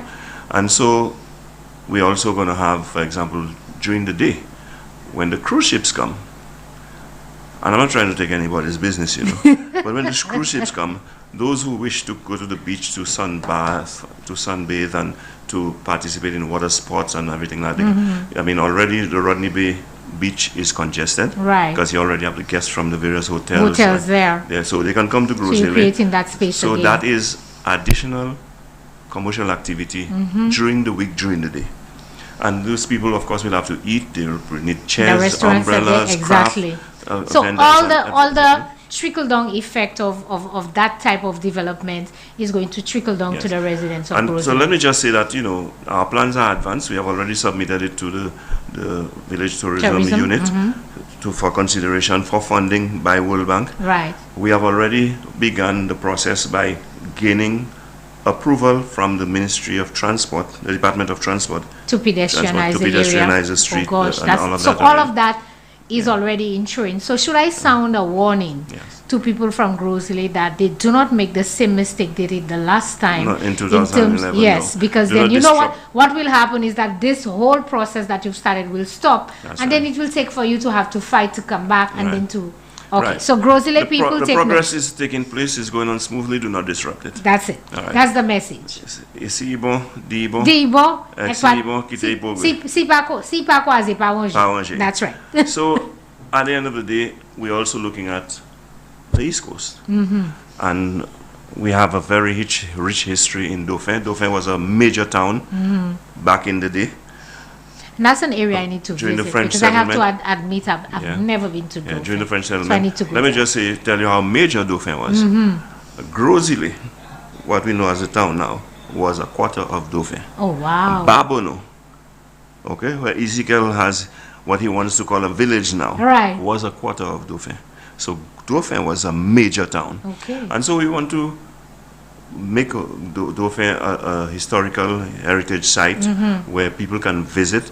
We know of the petroglyphs that are still there, the artifacts from the Amerindians and all of that. Okay. We're going to preserve them. Well, I've already gone to cabinet and we have already approved making Dauphin, well, through the NCA, Right. making Dauphin an approved, a protected site. Okay. Okay, So, so- that has already been approved by Right. cabinet. And I've so the next engaged- step is to Right, I've engaged St. Lucia National Trust, Archaeological Society, NCA, Ministry of Planning. I mean, all of the agencies concerned to already begin to focus on developing that. So that site. essentially, you've laid the foundation for a lot of what you've spoken Right. about in terms of the development of Grosley, and I'm really liking how all of these things tie in together, because when you spoke about Bay Street and the development and the people who are living there, the first thing that came to mind again was the credit union that we spoke about, because then if it's there, that credit union can provide resources for the people who want to invest. Right. And Nancy, I mean, we're not leaving anyone behind, we're not leaving anyone out. The opportunities, economic opportunities on the Dauphin side will go primarily to people of Labon and the Monchy area. Okay, because they're the one Yes, predominantly and in that I want area. to push a concept that I saw in Taiwan, where the indigenous people developed a tourist product and the way that they presented it. For example, the farmers in the area in Labon, you have farmers who grow cassava, who get engaged in the making of farine and so on. That can actually be an attraction. Of course, a lot of people don't know how they make the cassava bread, and they don't understand how farine is made, etc. Yes. And around Journée Creole Spider, you would see a lot of that is being displayed, and a lot of young people in particular. I mean, I know that I'm not too old, but I'm not too young either. So I know that because I grew up in that, but a lot of people don't know that. So that for sure is certainly going to be an attraction, not only for visitors, but for locals alike. Right, and so we're also going to look at reenacting the history of Dauphin through theater. That's wonderful. Dauphin has a very rich history, and I always like that little anecdote when I talk about this, the fact that it is said that Empress Josephine was born in Dauphin. Oh, wow. That is disputed, but we are not disputing it. And so, if you can, through theater, through drama, reenact the history. Let me just give you a little bit of what I've been told, and that's the folklore of Dauphin. I was told that when Dauphin was a major town, what destroyed Dauphin was a big fire. And that is because during Christmas time, you have court going on and so on. Yes. There was this French priest there, and at the time, the church did not approve of those practices, the drumming and so on. Because some of the songs were about them as well. That's right. And so the priest came when he heard the court taking place in the town of Dauphin to stop the activity. Well, these people had a few already, so they encircled him and forced him to dance. And the priest in his rage, and that's just in the folklore. The priest in his I would rage, love to see that reenacted, to see the priest dancing. Shook his cassock as a result of his frustration and disgust of what had happened, and cursed Dauphin. Soon after that, there was a major fire that destroyed Dauphin. So all of those things can be reenacted, and And imagine you telling that story in Creole Spider. I mean, I'm just trying to imagine people like my grandmother who used to love storytelling. Retell that. You have the secret band of Labon. They can provide the music for the court. Have a theater group that can reenact all of that history. And I think it can redound to the greater economic benefit of our people, and at the same time creating the opportunity for us to get a larger slice of the tourist dollar. Because at the moment, given the fact that many of our hotel plans are foreign owned, you can only imagine a lot of the resources are repatriated. So it's no point in investing so heavily in tourism and we're not getting the maximum benefit from it. That's wonderful. So, St. Lucia, you've been listening to the parliamentary representative for Grosley, Spider. I don't even have to say Leonard Spider Montoute. Everybody knows him as Spider, and he's been sharing with us a little bit in the last few minutes of the program, some of his plans, those wonderful development plans for the constituency of Grosley. We will be taking a break right now, and when we come back, we will open the lines to hear from you. I'm sure a lot of your constituents want to call and perhaps either commend you or ask questions for the future development of Grosley. Ask me when is the road going to be built? No, they're probably going to ask you when is election so they can come and vote. I'm pretty sure that's what most of them are going to ask. But we'll open the lines. When we come back, we'll take a break. And then after the break, there's a video I've seen circulating. I also want to play that video perhaps right after the break. And then you can give us an explanation of what this is about in terms of the Grosley constituency. So we'll take a break right now and we'll be right back.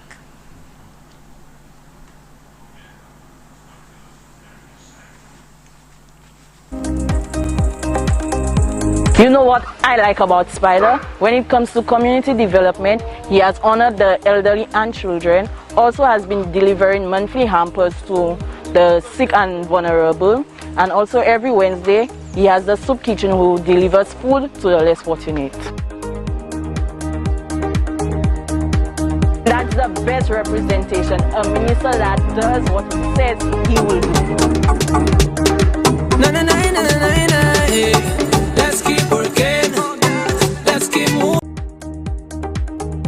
Having been born and raised in Grosley, I think Spider knows exactly what his constituents need. It's shown in his demeanor. He works diligently with the constituents.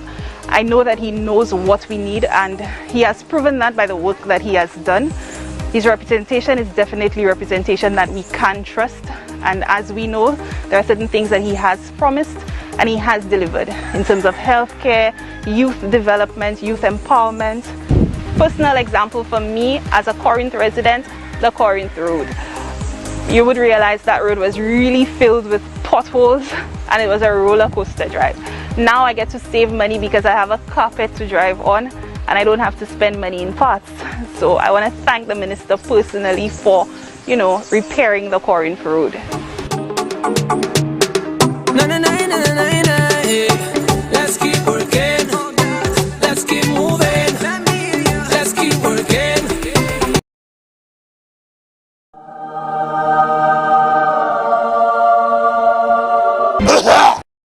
As a result, we are going to establish a Grocery Credit Union to incorporate the Fishermen's Cooperative, the farmers, and all and sundry can benefit from having a credit union agriculture program. Also develop our fishing. Youthing agriculture, as I mentioned earlier, is very important. I'm going to ensure that we have a home for the elderly. A daycare for our elderly and ensure that our elderly is well taken care of. Whoa! Copycat alert.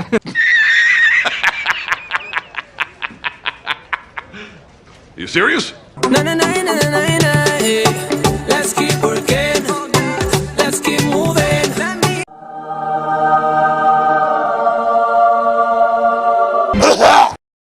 As a result, we are going to establish a Grocery Credit Union to incorporate the Fishermen's Cooperative, the farmers, and all and sundry can benefit from having a credit union agriculture program.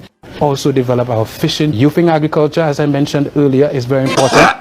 I'm going to ensure that we have a home for the elderly. A daycare for our elderly and ensure that our elderly is well taken care of. Whoa! Copycat alert.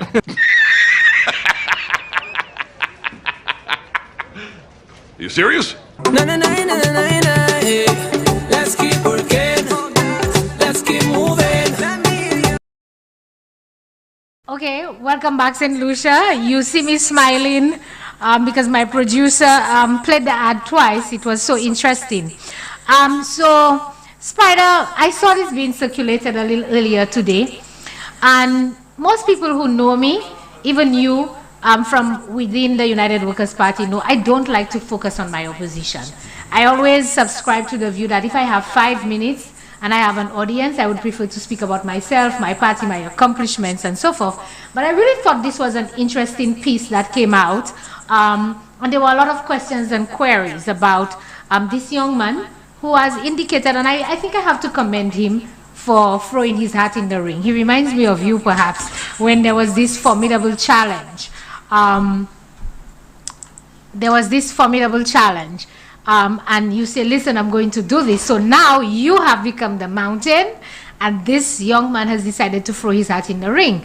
But apparently we're hearing, and also based on the ad, a lot of the plans that you just discussed with me, you were so passionate about, etc. And I'm seeing this video that you've been speaking about this for a while now. So tell me about this ad that came out. I think it came out from your camp. So explain to us what was happening there, what's going on. Well, I saw it for the first time this evening. But let me just say this. I want to make some general comments about politics on a whole. Right. Because, I mean, I entered in early 2000s. And then I was among the new breed. And I think, what I thought back then, it was that it was a responsibility of mine to come with something different, to come with something new. I cannot be pointed at as one of the politicians who engage in denigrating or making disparaging remarks about opponents. That's for sure. I spend my time advancing my vision, presenting my plans, and making my appeal to the electorate. Especially as you've done tonight. Right. I do not try to promote myself by putting anyone down. I think that is the new politics that St. Lucians would like to see, and so on. And yes, it is a competition. Yes, everyone is looking for the ascendancy, but I don't think you need to try to do so by putting anybody down. And so I was very disappointed to see a newcomer, categorized as youth, coming with the same old politics that was even before my time. Right. That's passé. That's stale. Okay? That's beneath the current standard. I would like to ask my opponent to elevate his standard, because Grocery has come to know a high standard of politics. And it is disappointing for a young man entering the arena to decide that that is the approach he's going to take. And so when you attack people and try to smudge their character, when you try to engage in character assassination, at the end of the day, you say more about yourself than the person you're trying to denigrate. I agree. And so I am not worried about those attacks. I hardly comment on them, but since you have asked me to, I will say this. My opponent accused me of plagiarism.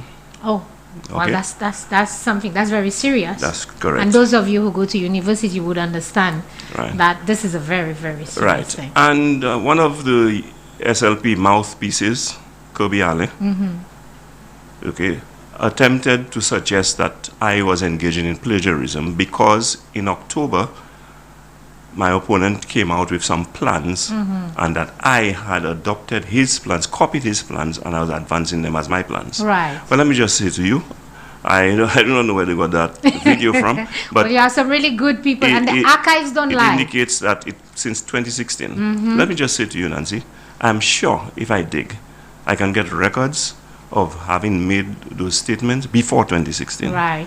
So the question is, if there is anyone engaging in plagiarism, who is? Right.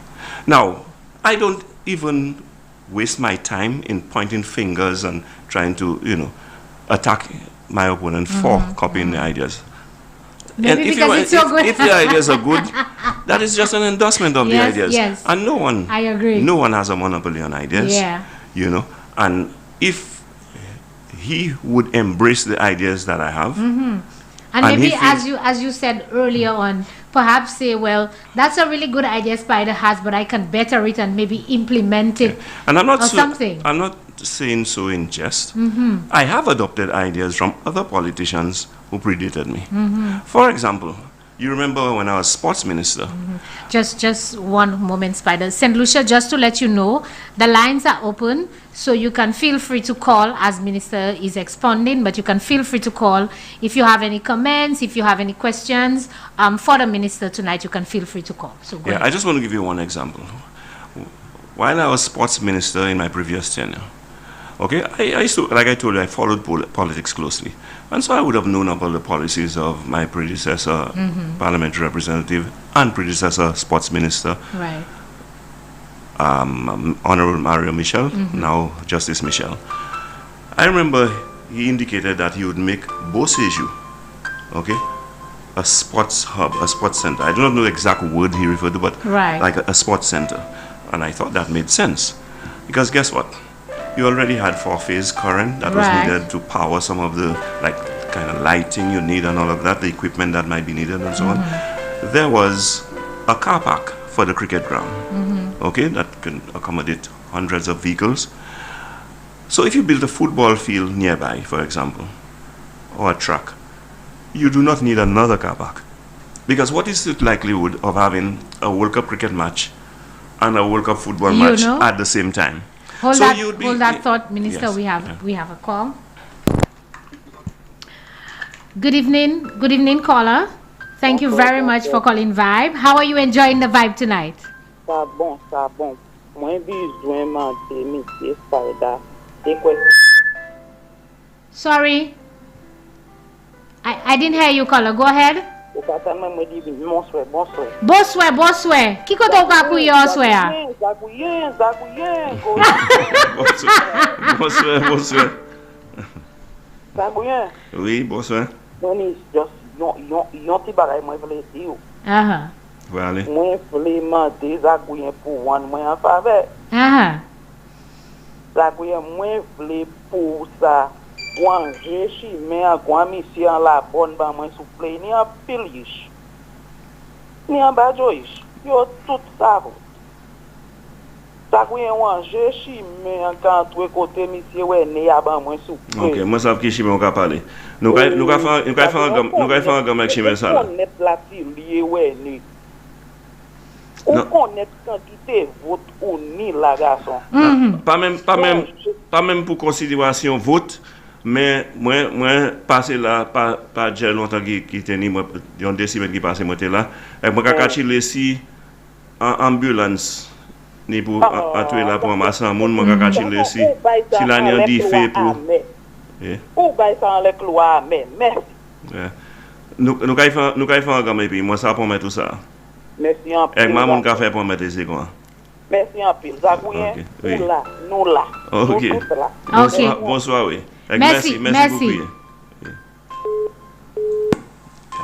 Okay, we have another call. Spider, I can tell you the calls will be coming fast and furious tonight. Good evening, caller. Thank you for calling Vibes. Can you hear us? I could hear you clearly, Nancy Charles. How are you? I'm good, thanks. I can hardly hear you.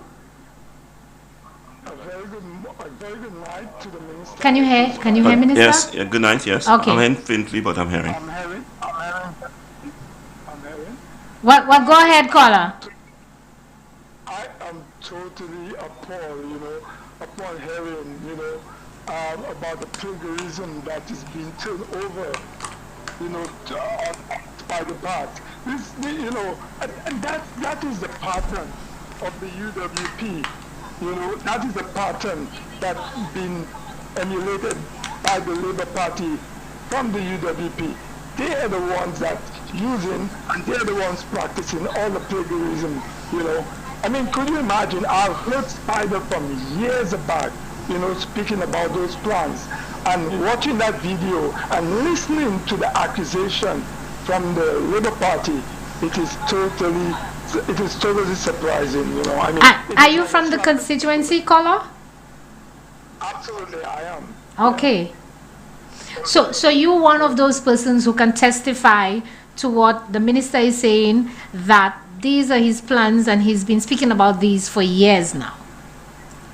Absolutely. I think it's really for a young man that's actually the opponent of Spider Montut.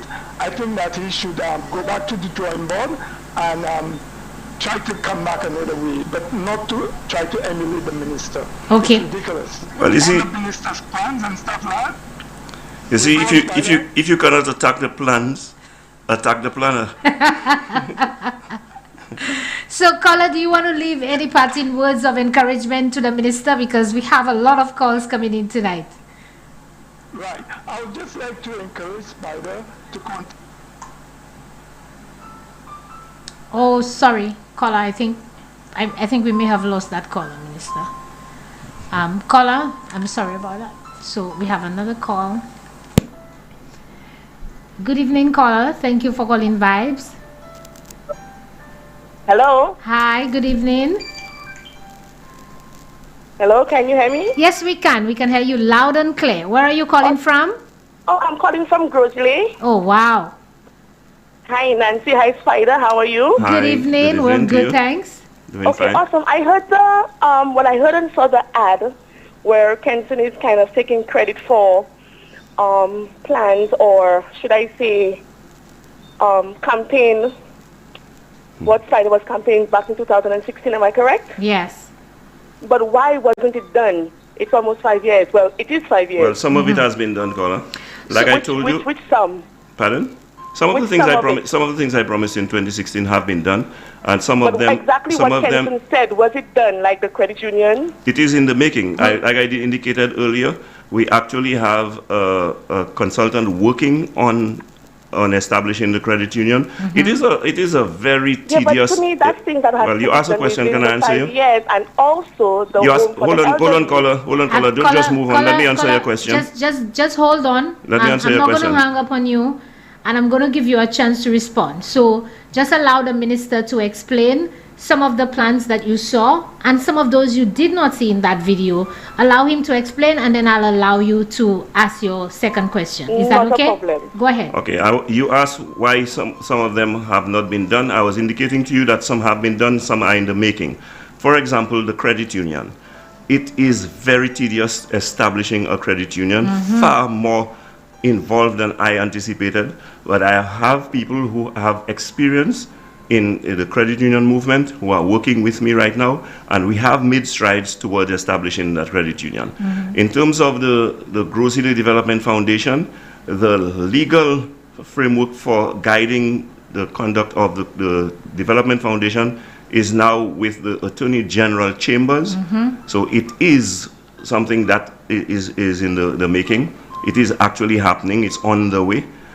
With regard to the Groseley Waterfront Development Project, we have started. I've told you, we have pedestrianized Bay Street. We have started the park at Pigeon Point South. We are working with the Village Tourism Unit. We have gotten some funding from the World Bank to ensure that that program is on the way. So it's not just talk, it's far more than that. It is action in progress. I want to also mention the daycare for the elderly, which is another thing I've been speaking of for a while. We have actually purchased a building in the town of Groseley where courts used to be. Okay, I must tell you, I'm getting some pushback from the constituents. They're saying that that's not the most ideal place for it. If that is the case, through the consultation that we are having, if that is the case, we will repurpose the area and then we'll try to find Another a more location. acceptable, a more suitable location. But I'm telling you, these are in the making. That's not just talk, that is work in action, work in progress. Yeah. So caller, are you suggesting perhaps that in the last 5 years you thought that perhaps some of these should have been a little bit more advanced and you should have seen them happened already? Most definitely, and especially if you're using it as your campaign trait now against Kenston, I think that I'm not using it against you anyone. have it in the stream or almost done. I'm not using it against anyone. I'm advancing it as my vision. Okay, the against business, I'm not in it. Okay, I'm being attacked. I'm being attacked for the plans that I have advanced, and it has been suggested that I have stolen someone else's plans. I'm just simply saying that is not the case because I have been advocating those plans for a long time now. And at the end of the day, like I've said to you, I've always expressed my frustration at the pace at which government work takes place. Understand, I am the policy maker, but I am not the implementer.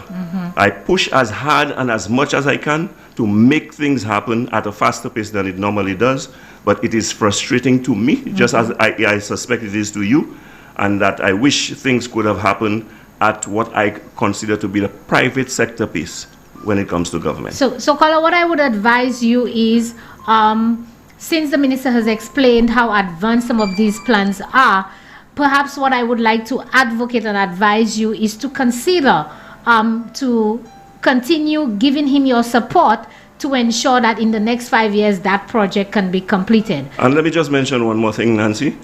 I mentioned to you the Dauphin Heritage Site. Right. Okay, right now, I'm literally out of the picture. It is in the hands of St. Lucia National Trust, Archaeological Society, NCA, all of those agencies. They are the one pushing and driving. I will do all I can once I'm in this position to find the resources for them to do the work that is necessary to establish that park that we're talking about.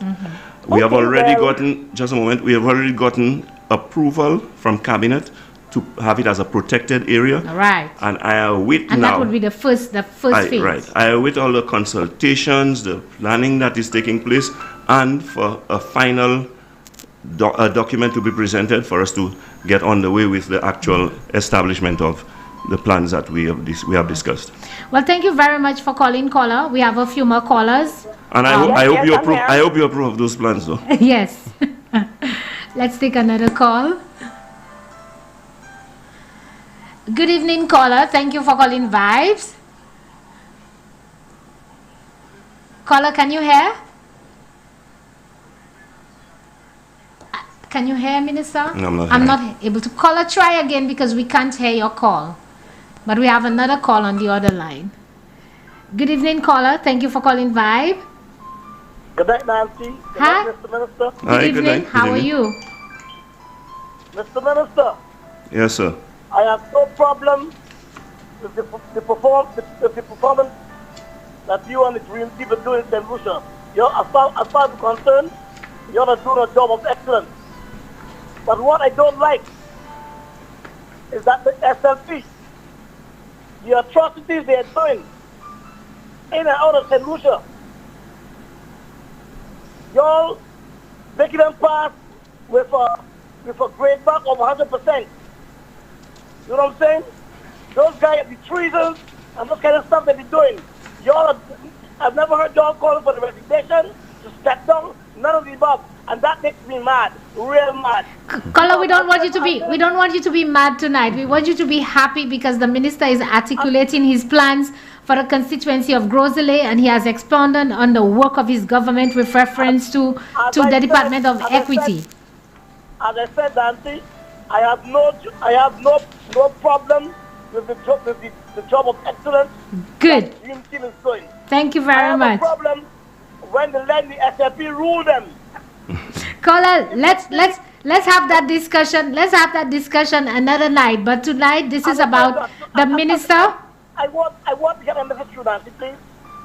I want the minister to know, as a senior minister, a senior person in party, a guy like what's his name, those guys should not be in parliament. You want me to put a question that guy, a guy like the terrorist George Henry. He should not be even thinking about running. Those guys, what I'm saying to you, sir, and you got a guy like Philip James there.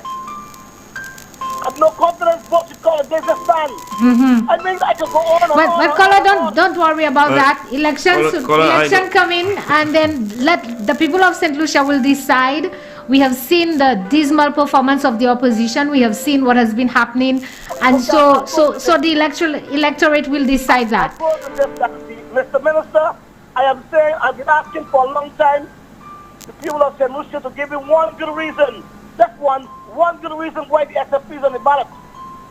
And nobody can give me a reason. Caller, I don't spend my time. I don't spend my time attacking the negatives. Allow the minister to answer that question while we take another call. Yeah, I was just saying I don't spend my time attacking the negatives. I expend my energy, pushing the positive.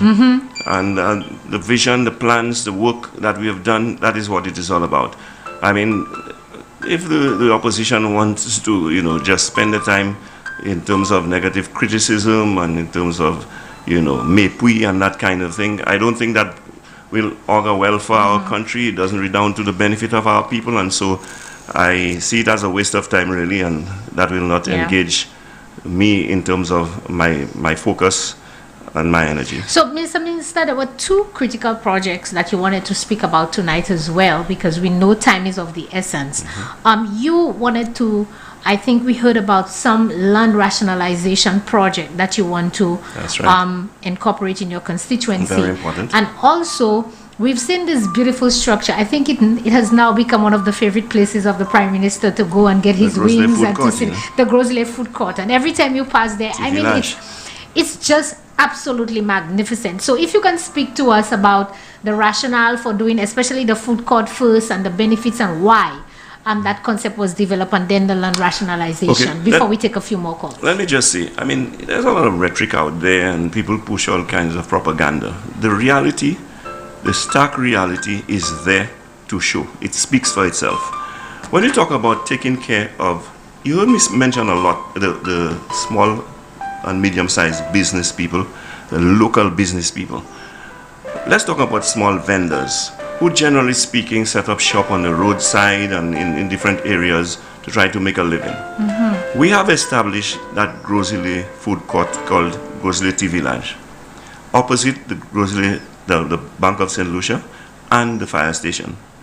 I mean, when you look at the setup there, it is not totally completed, but when completed, you're going to have a state-of-the-art facility, in terms of the aesthetics, in terms of how inviting the atmosphere, the environment, for patrons especially who come there to have a meal or have something to drink and so on. I mean, these are the uplifting projects, uplifting in terms of providing opportunities, economic opportunities, uplifting in terms of providing the right environment for our people and so on. So no longer do we have vendors obstructing traffic, obstructing pedestrians, being in the way, causing problems or anything like that. And let me just say, unfortunately, we are the first to go.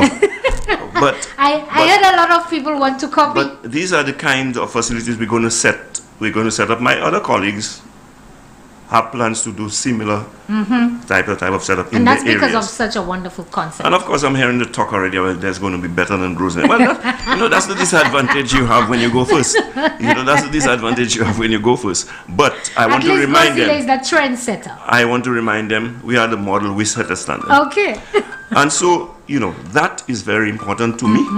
And I just want to say to them as well, this is just one of the many we are going to have in Grosley, because my constituency is large. We're going to have such a setup in different areas of my constituency. I think it's absolutely wonderful. So when you drive around, and even for perhaps a customer, you feel more comfortable knowing that the vendors now have running water, so the hygiene problem, their toilet facilities, etc.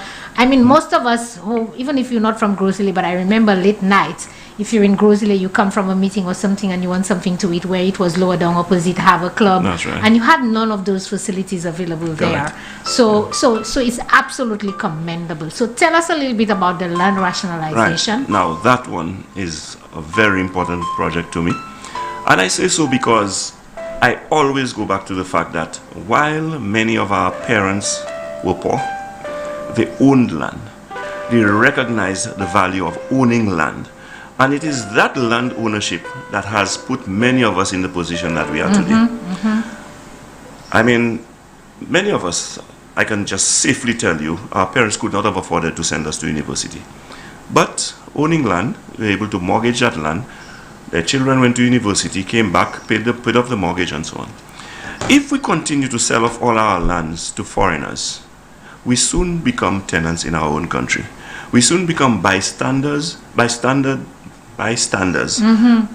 and observing the development that is taking place around us, not being in a position to capitalize on it. And so I believe greatly in the value and the power of land ownership. And so I'm making a pitch to especially young people of my constituency to take advantage of any opportunity, especially when you're getting land at concessional rates. So I have engaged my government to develop some of, when I say develop, to parcel it out into lots and plan it properly in some of the areas in my constituency where the Crown owns land, like Labon, like Deramo, like Grand Riviere, for now. And what we are doing is a land rationalization program where people who are already squatting on those lands will get an opportunity to get title to those lands. Okay. And I say they will have an opportunity to get title because the lands will be sold to them at concessionary rate. So those who are already in occupation will be able to purchase that land for $2 a square foot. Others in the community who wish to purchase land will be getting it for $3 a square foot. And the reason why we are asking for that token price is because when the land has been sold to them, I know they will be turning around to ask us for infrastructure, roads, water, and so on. And it has to be funded. Right. And let's not pretend like the money will come from mid-air or something like that. It has to be financed. Right. However, you will agree that nowhere in the north can you expect to find land at such a concessionary rate. That's wonderful. But I'm also mindful, Nancy, that the hawks, who are probably usually better placed than the people who are most in need, We'll want are the to ones come who and will grab move the in land. and grab Right. all the land that is available. And so we have certain provisos. It is for first-time landowners, Okay. first and foremost. That will encapsulate young people. I'm asking and making an appeal to young people to take advantage of those opportunities.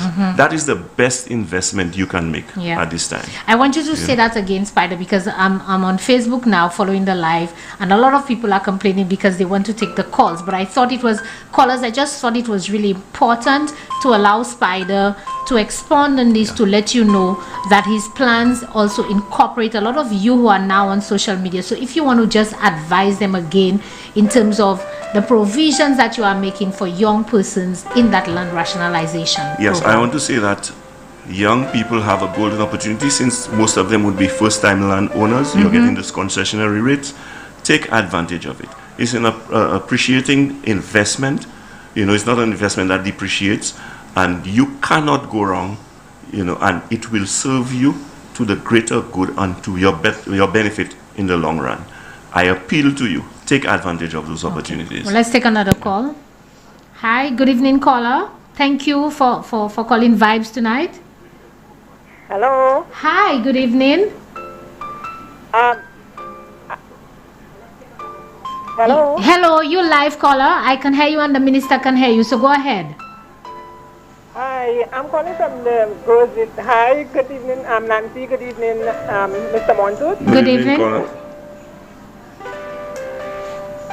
Go ahead, caller. We can hear you. Okay. Just listen on your phone. Do not listen on your television or your radio. Just listen on your phone. Yes. I am listening to Mr. Montut, and I'm listening to Mr. Montut and everything that he's saying, and I must say, I agree that he has done a lot of work in the area, in the constituency. But I live in Granivere, and although of everything that he has done, I can see for myself, and I am a supporter, I must say, but there is one thing I need to get addressed. I have a drain in front of my house that is caused by two government things that government put in Granivere. It's the court, the basketball court, the playing field, and the Granivere Health Center. The water from those two drains comes directly in front of my house. My house is at risk. I have spoken to the bank. I have spoken to Mr. Montut himself. I have written letters and I've sent it to all the ministries. I've sent it to infrastructure, sports, health. I have delivered one to Mr. Montut's office in Castries. I have delivered one to his office in Grosile. I spoke with him one time. So I'm asking Mr. Montut, please, if he can address my situation, because it's a terrible situation that I'm in right now. My house is on the verge of going down. So I would really, really like Mr. Montut to get back to me. And Mr. Montut, if you can take my number, you can reach me, please, because I have tried several times in your office, and I am not able to reach you. Okay, caller, thank you so much. So can I give Mr. Montut my number? Because go ahead. I really like him to get in touch with me, because I have left my number in his office in Grosile, and I still have not heard from him. And he has pen and paper and he's writing. Serious situation. It is 450 3709 3709. Or it is 518 518. Okay, 450. Yes. 3709. Yes. And it is 518. Yes. 7931.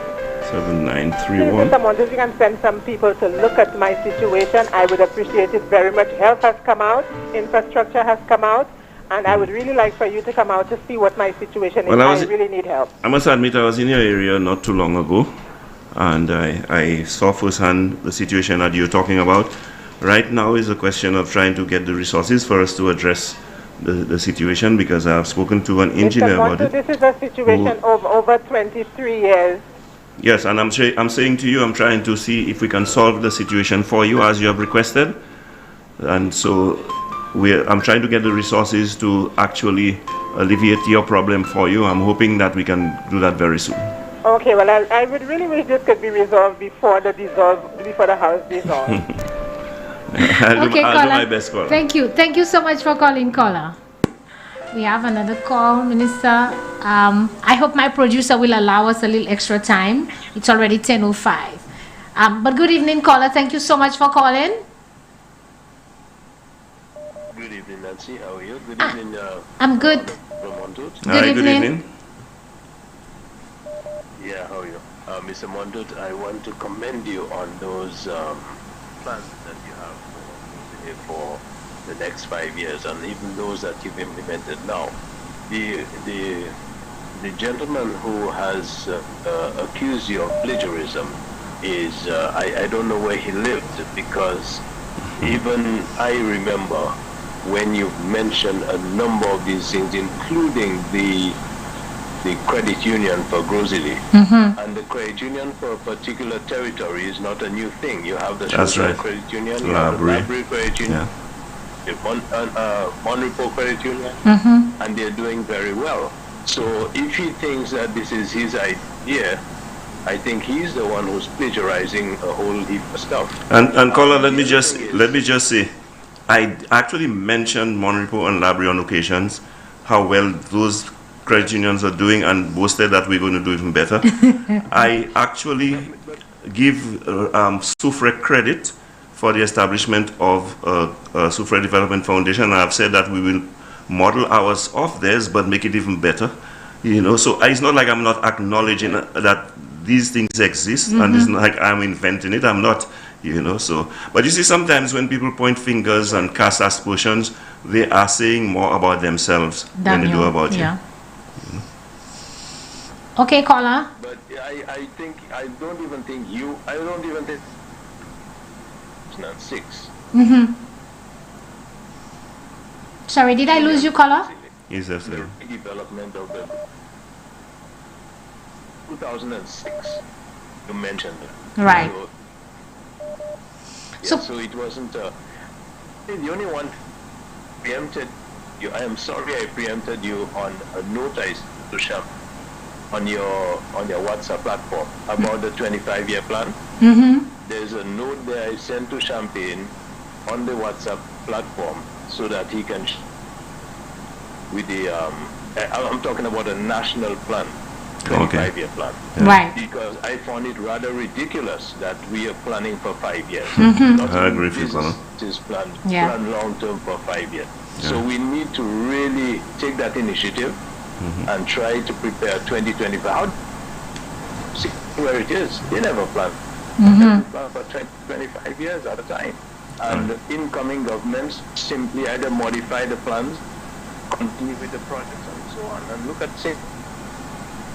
So this is a wonderful idea, and in 2006 I gave a letter to Sir John, who was developed interviewing a cross-section of youth,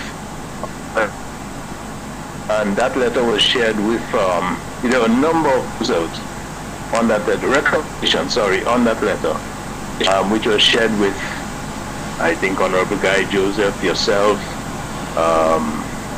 Honorable Stevenson King, and so on. So the whole idea of a 25-year plan is an excellent initiative. I have to agree. I have to agree, caller. Yeah.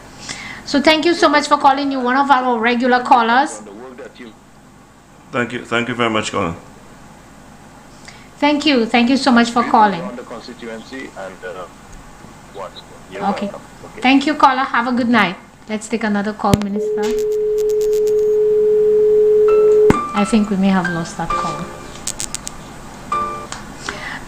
Good evening, caller. Thank you so much for calling Vibe. Minister, I'm getting tons of messages. We have over 600 messages already on social media, and people are saying hats off to your feeding program. Bravo, Spider. A lot of parents needed that help.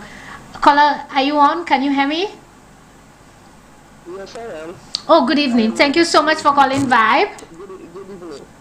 Good evening. I'm calling to commend the minister and to explain to the people of Brazil that the credit union was in the making from 2006. Because I know of some people who have started it. And I even think there's a bank account at one of the banks. Okay. With some funds from people in Brazil for the credit union. That credit union is a long a long process in registering a credit union. I can tell you that because I was part of it. And I think if Mr. Want to check the ministry, you will see that there was something for Brazil credit union. Correct. I cannot remember the lady who was processing that who was processing that credit union business, but I know, and there's some people in Brazil who were signatories to that bank account at, I think it's the First National Bank. I cannot remember exactly, but there was a start up for the credit union, so that's not something that is being done now. But you see, caller, sometimes you have to excuse, the public because they do not know the process and what it entails and so on. Because even sometimes we in government sometimes expect things to happen much faster than it does. And at times you do not always take into account all the processes, all the the procedures, and how tedious it can be. And I'm sure there's a certain individual who has files on that. I will not mention his name, but there's a certain individual who has files on that. Well, caller, maybe what you can do is as the minister goes around, you can visit his constituency office, because it looks like you have a lot of history that you can share with him in terms of that process. So thank you so much for calling. Okay, I'll try. Okay, thanks. Minister, the messages are coming in. I have to tell you, there's a complaint that says that we should be in yellow. You should be in yellow. They don't like seeing you in black. And somebody else say, yeah, man, tell the minister I happy the man fix the road. I ain't gonna spend no money on suspension parts anymore. So I'm telling you, the messages are coming in. Let me take another call. Good evening, caller. Hi, good evening. Hi, thank you so much for calling Vibes. Okay. It looks like it's the entire Grosley constituency calling tonight. Good evening, caller. Just want to congratulate the minister. I think he should know that voice. I'm not picking it up yet, but go ahead. Would like to congratulate the minister on what he's done and what he's continued to do, and of course the best is yet to come. I'm still waiting for a project, something that he promised to do for the constituents who live in my area, but we will discuss that at a later time. Okay. So caller, I have to say to you that over the years being in government and being around Spider, there's not one person who advocates more than anybody else for his constituency, and to a certain extent he's at a disadvantage, because somebody also shared it on Facebook on the site, saying that it's unfair because he has the largest constituency, and it's almost an impossible task for a man to manage a constituency of over 23,000 people. And if you remember, I said he looks just the same a couple of years ago. It doesn't look like it. I totally understand. You know, I mean, I sent a message through his wife, and the very next week he came to visit the residents in my area. That's wonderful. Had a nice long chat, a nice long walkthrough. And I mean, he said that he cannot complete everything within this term, but there was something that he is going to give priority. And when I was called and asked if anybody came, I got feedback, and that's a plus. Normally you don't get feedback when you pledge something to a government official, but I got. So you realize that that's not election talk, caller. That's somebody who genuinely cares. Absolutely. Absolutely. I mean, Spider knows my entire family, and he knows that my family totally support him. So I'm pleased to hear that. I still have not picked up the voice, but somebody will tell me who you are. Sorry, Spider. We'll discuss that later, my brother. Okay. All I will say is you came to visit us in Lafayette, so you should know. Oh, okay. All right. Now you get it, Spider. Okay, thank you so much for calling, caller. I hope you've enjoyed the show tonight. Absolutely. All right. Let's see if we can take a few more calls. Producer, please tell me how much time we still have. Good evening, caller. Good night, Nancy and Mr. Spider. How are you? Hi, good evening. Okay, Mr. Spider, let me tell you, I don't know if you're aware of that, but there is a road, okay? If you're going to go Zillet, I don't know if you'll hear me clearly. Yes, we can. If you're going to go Zillet, okay, before East Wing Road, there is a road inside there. Before East Wing Road, there is a road before that. Before East Wing Road. I don't know if you can give it some attention, because it needs some drainage and, to take good care of it, Well, I'll pass by to look at it. Let me just say, caller, I said a few things in my last campaign that still stands, that still holds. I will do as much as I can. I promised that I would hit the ground running. So from day one, I started working, and I promised that I would work until the House is dissolved. That I am committed to. I will continue to do. I also said that I could not have done everything in one term. But I will see if at least when I visit, if there is at least some remedial work that can be done to alleviate the situation, we will do it, because I'm actually doing that in some areas where those roads were not down for repairs, but for total rehabilitation. But we're doing some remedial work with the view that, if you bring me back, it will be done in a more sustainable and permanent manner. The way it is, the road need really fixed up completely. Yeah. Completely fixed up. It's really everything. Okay, caller. So, Nancy, I spoke to Mr. Herod, who is on Sky FM. I told him about it, Okay. Yeah. He told me that he'll mention it to you, So. Okay. Okay. Mr. Spider. Thank you, caller. All the best, my brother, in your successful. Yeah. All right. Thank you so much, caller. The producer has indicated, Minister, he's given us an additional 10 minutes. Okay. Unprecedented, and that's because you're the guest. Maybe it's because he likes you so much. No, well, he's been equitable. We have many more Good people evening, to talk caller. Good evening. Hi. Thank you so much for calling. Mr. Spider, Mr. Honorable Leonard Spider Montut. Yes, sir. But let me just, first of all, let me just commend you on, I think, a well-served 5 years. Thank you. I think you know me. I've always told you that, boy, you go back so much of a long way. You go to the comprehensive school. Right. I went to St. Mary's and you're College. St. Mary's College. That's right. I know who's calling. And I never voted for you. Yeah. And notwithstanding that, I'm saying that we have always been friends and so on. Right. And I have guaranteed you that, I'm firmly and fully in your corner. I don't have a problem with that, caller. I had to earn your vote. I was just about to ask that, caller. Do I sense tonight that you're going to be like one of my callers a few shows ago who said, like, I've never voted and I was not planning on voting, but now based on the information I am going to support. No, I've always voted. I just never voted for Spider. So will you give him the support this time around? I've spoken to Spider in private. You know our business. Let me not just... Hello? Yes, we're hearing you. Yeah.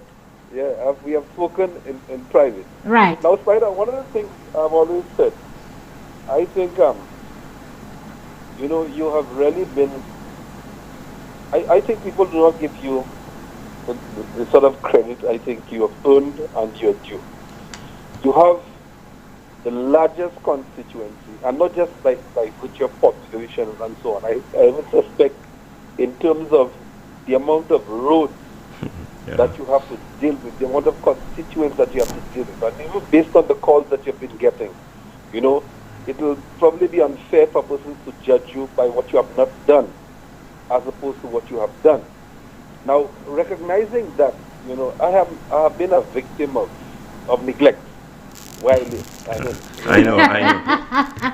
No, listen to me. I have lived there for the last 25 years or so, and I've never seen that road where I live have never been fixed. As a matter of fact, it's in a state, and Spider knows exactly what I'm talking about. Yes, but I do. I'm the last person to put pressure on him because I recognize sometimes I go through the constituency and I see maybe people in worse situations than I am. But I am not asking. I think he has made his promises, etc. But recognizing that he's been under tremendous pressure tonight, I'm asking again, what's the assurance that I'm not even saying for next election, but we are suffering down there. The steel is joking out of the road. Yeah. People are using their tires, and so on. My brother. Caller, you all have a legitimate a case there, and I am telling you, just as you have every right to put the pressure, I'm telling you, I'm passing on the pressure because I'm determined to see something done about it. And not to mention, you all keep reminding me that when I say we, government is partly responsible for the condition of the road with the project that we did in the area there. Exactly. So, yeah. Sometimes I just tell myself, I wish maybe the road would the whole place would collapse and be locked in. And, we like to respond to crisis. Right. Yeah. So you're asking for a crisis? Yeah. Anyway, but keep on doing the good work. I wish you all the best. And, Thank you, I'm hoping that, persons judge you from on what you have done. And not what you have not done. Thank you very much and enjoy the rest of the night. Thank you very much, caller. Thanks. Thank you. All right. Wow, Spider, the phone has not stopped ringing and we need to come to a close. Good evening, caller. Hello, good night. Hi, good evening. Hi, good evening. Go ahead, caller. Can you hear me, mister? Barely. I cannot hear you, caller. Can you speak up a little bit? Or Yes, hello.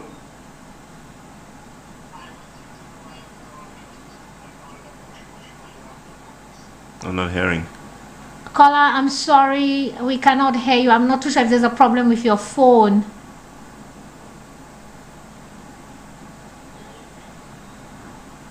You want to try again?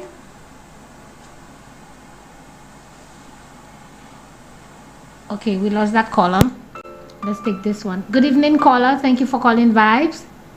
Hello. Hi, good evening. Good evening. Good. I'm calling to thank our district rep for fixing our road, the Larrytret Road, and the cul-de-sac road around the Montessori Center. I've been living in that area for almost 20 years. Previous reps came, they dug the road, left the pothole, make a bigger, like a swamp, and nobody fixed it until the rep came. I drive on carpet every day. I love going in and out of my home because my road is so smooth.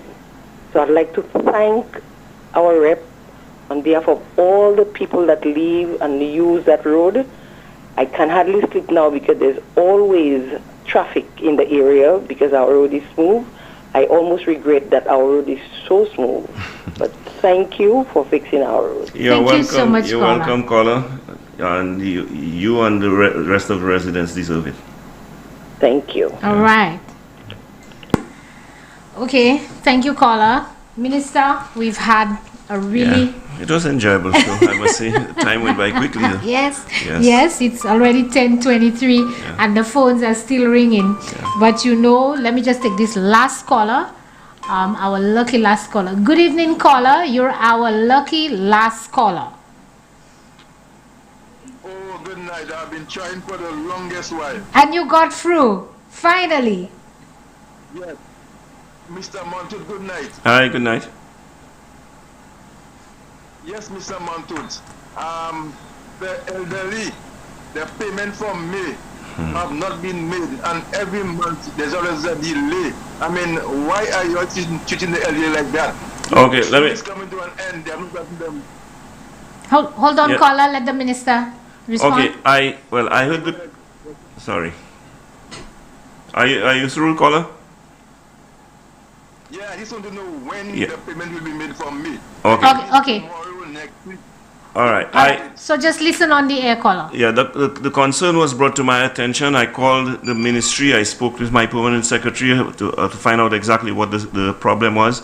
It was indicated to me that most of the problem was related to the new additions to the public assistance list, and that in fact, with the new additions, for one of the months they got paid twice, and in trying to rectify this whole situation, there was a delay in the last payment, but they gave me every assurance that would be rectified, and by this week that everyone would receive their payments. I'm telling you exactly what I was told. I will be following up on that by tomorrow to find out what the latest is on it.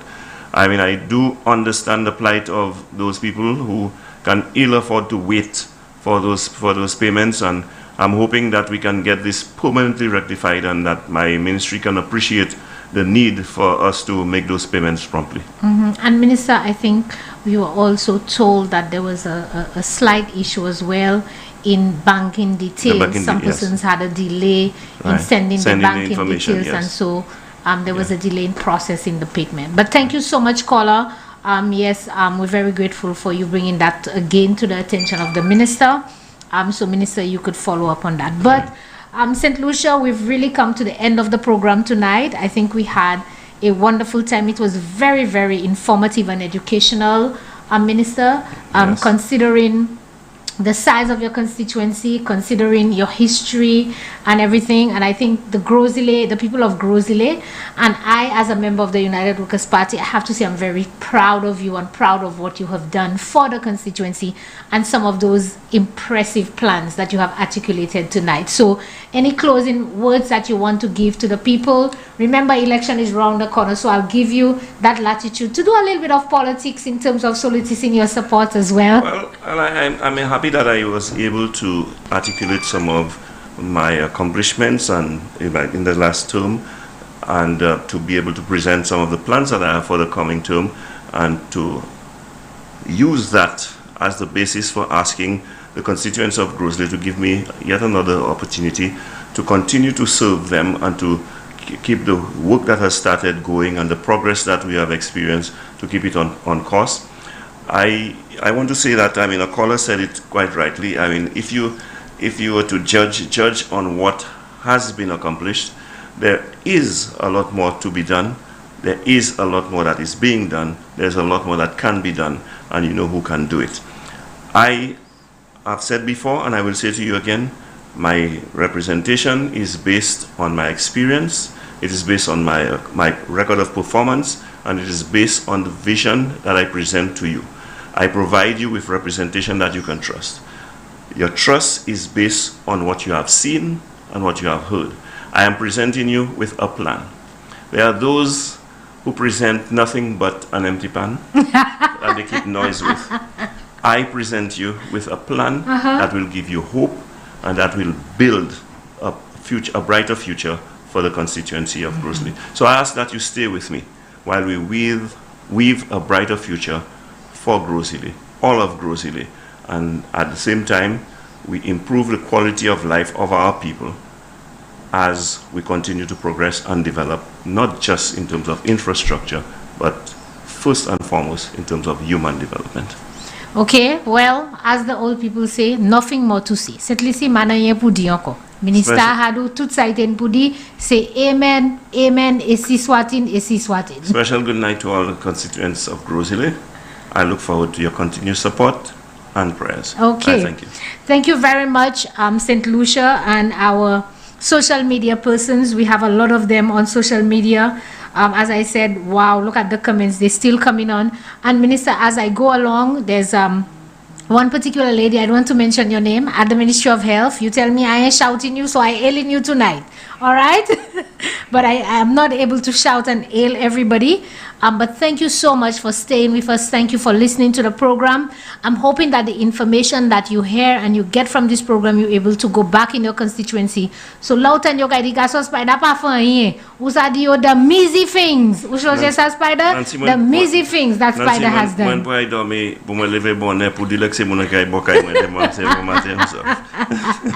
So, thank you, St. Lucia, and have a good evening. I'm going to leave you tonight with the song, the Spider song. I'm telling you, this is making the waves. So I'm leaving you tonight with that Spider song that we absolutely love. Thank you, and everybody have a safe night.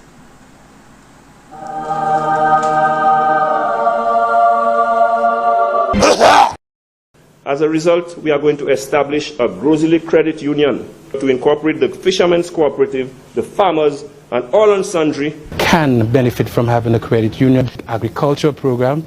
Also develop our fishing. Youthing agriculture, as I mentioned earlier, is very important. I'm going to ensure that we have a home for the elderly. A daycare for our elderly and ensure that our elderly is well taken care of. Whoa! Copycat alert.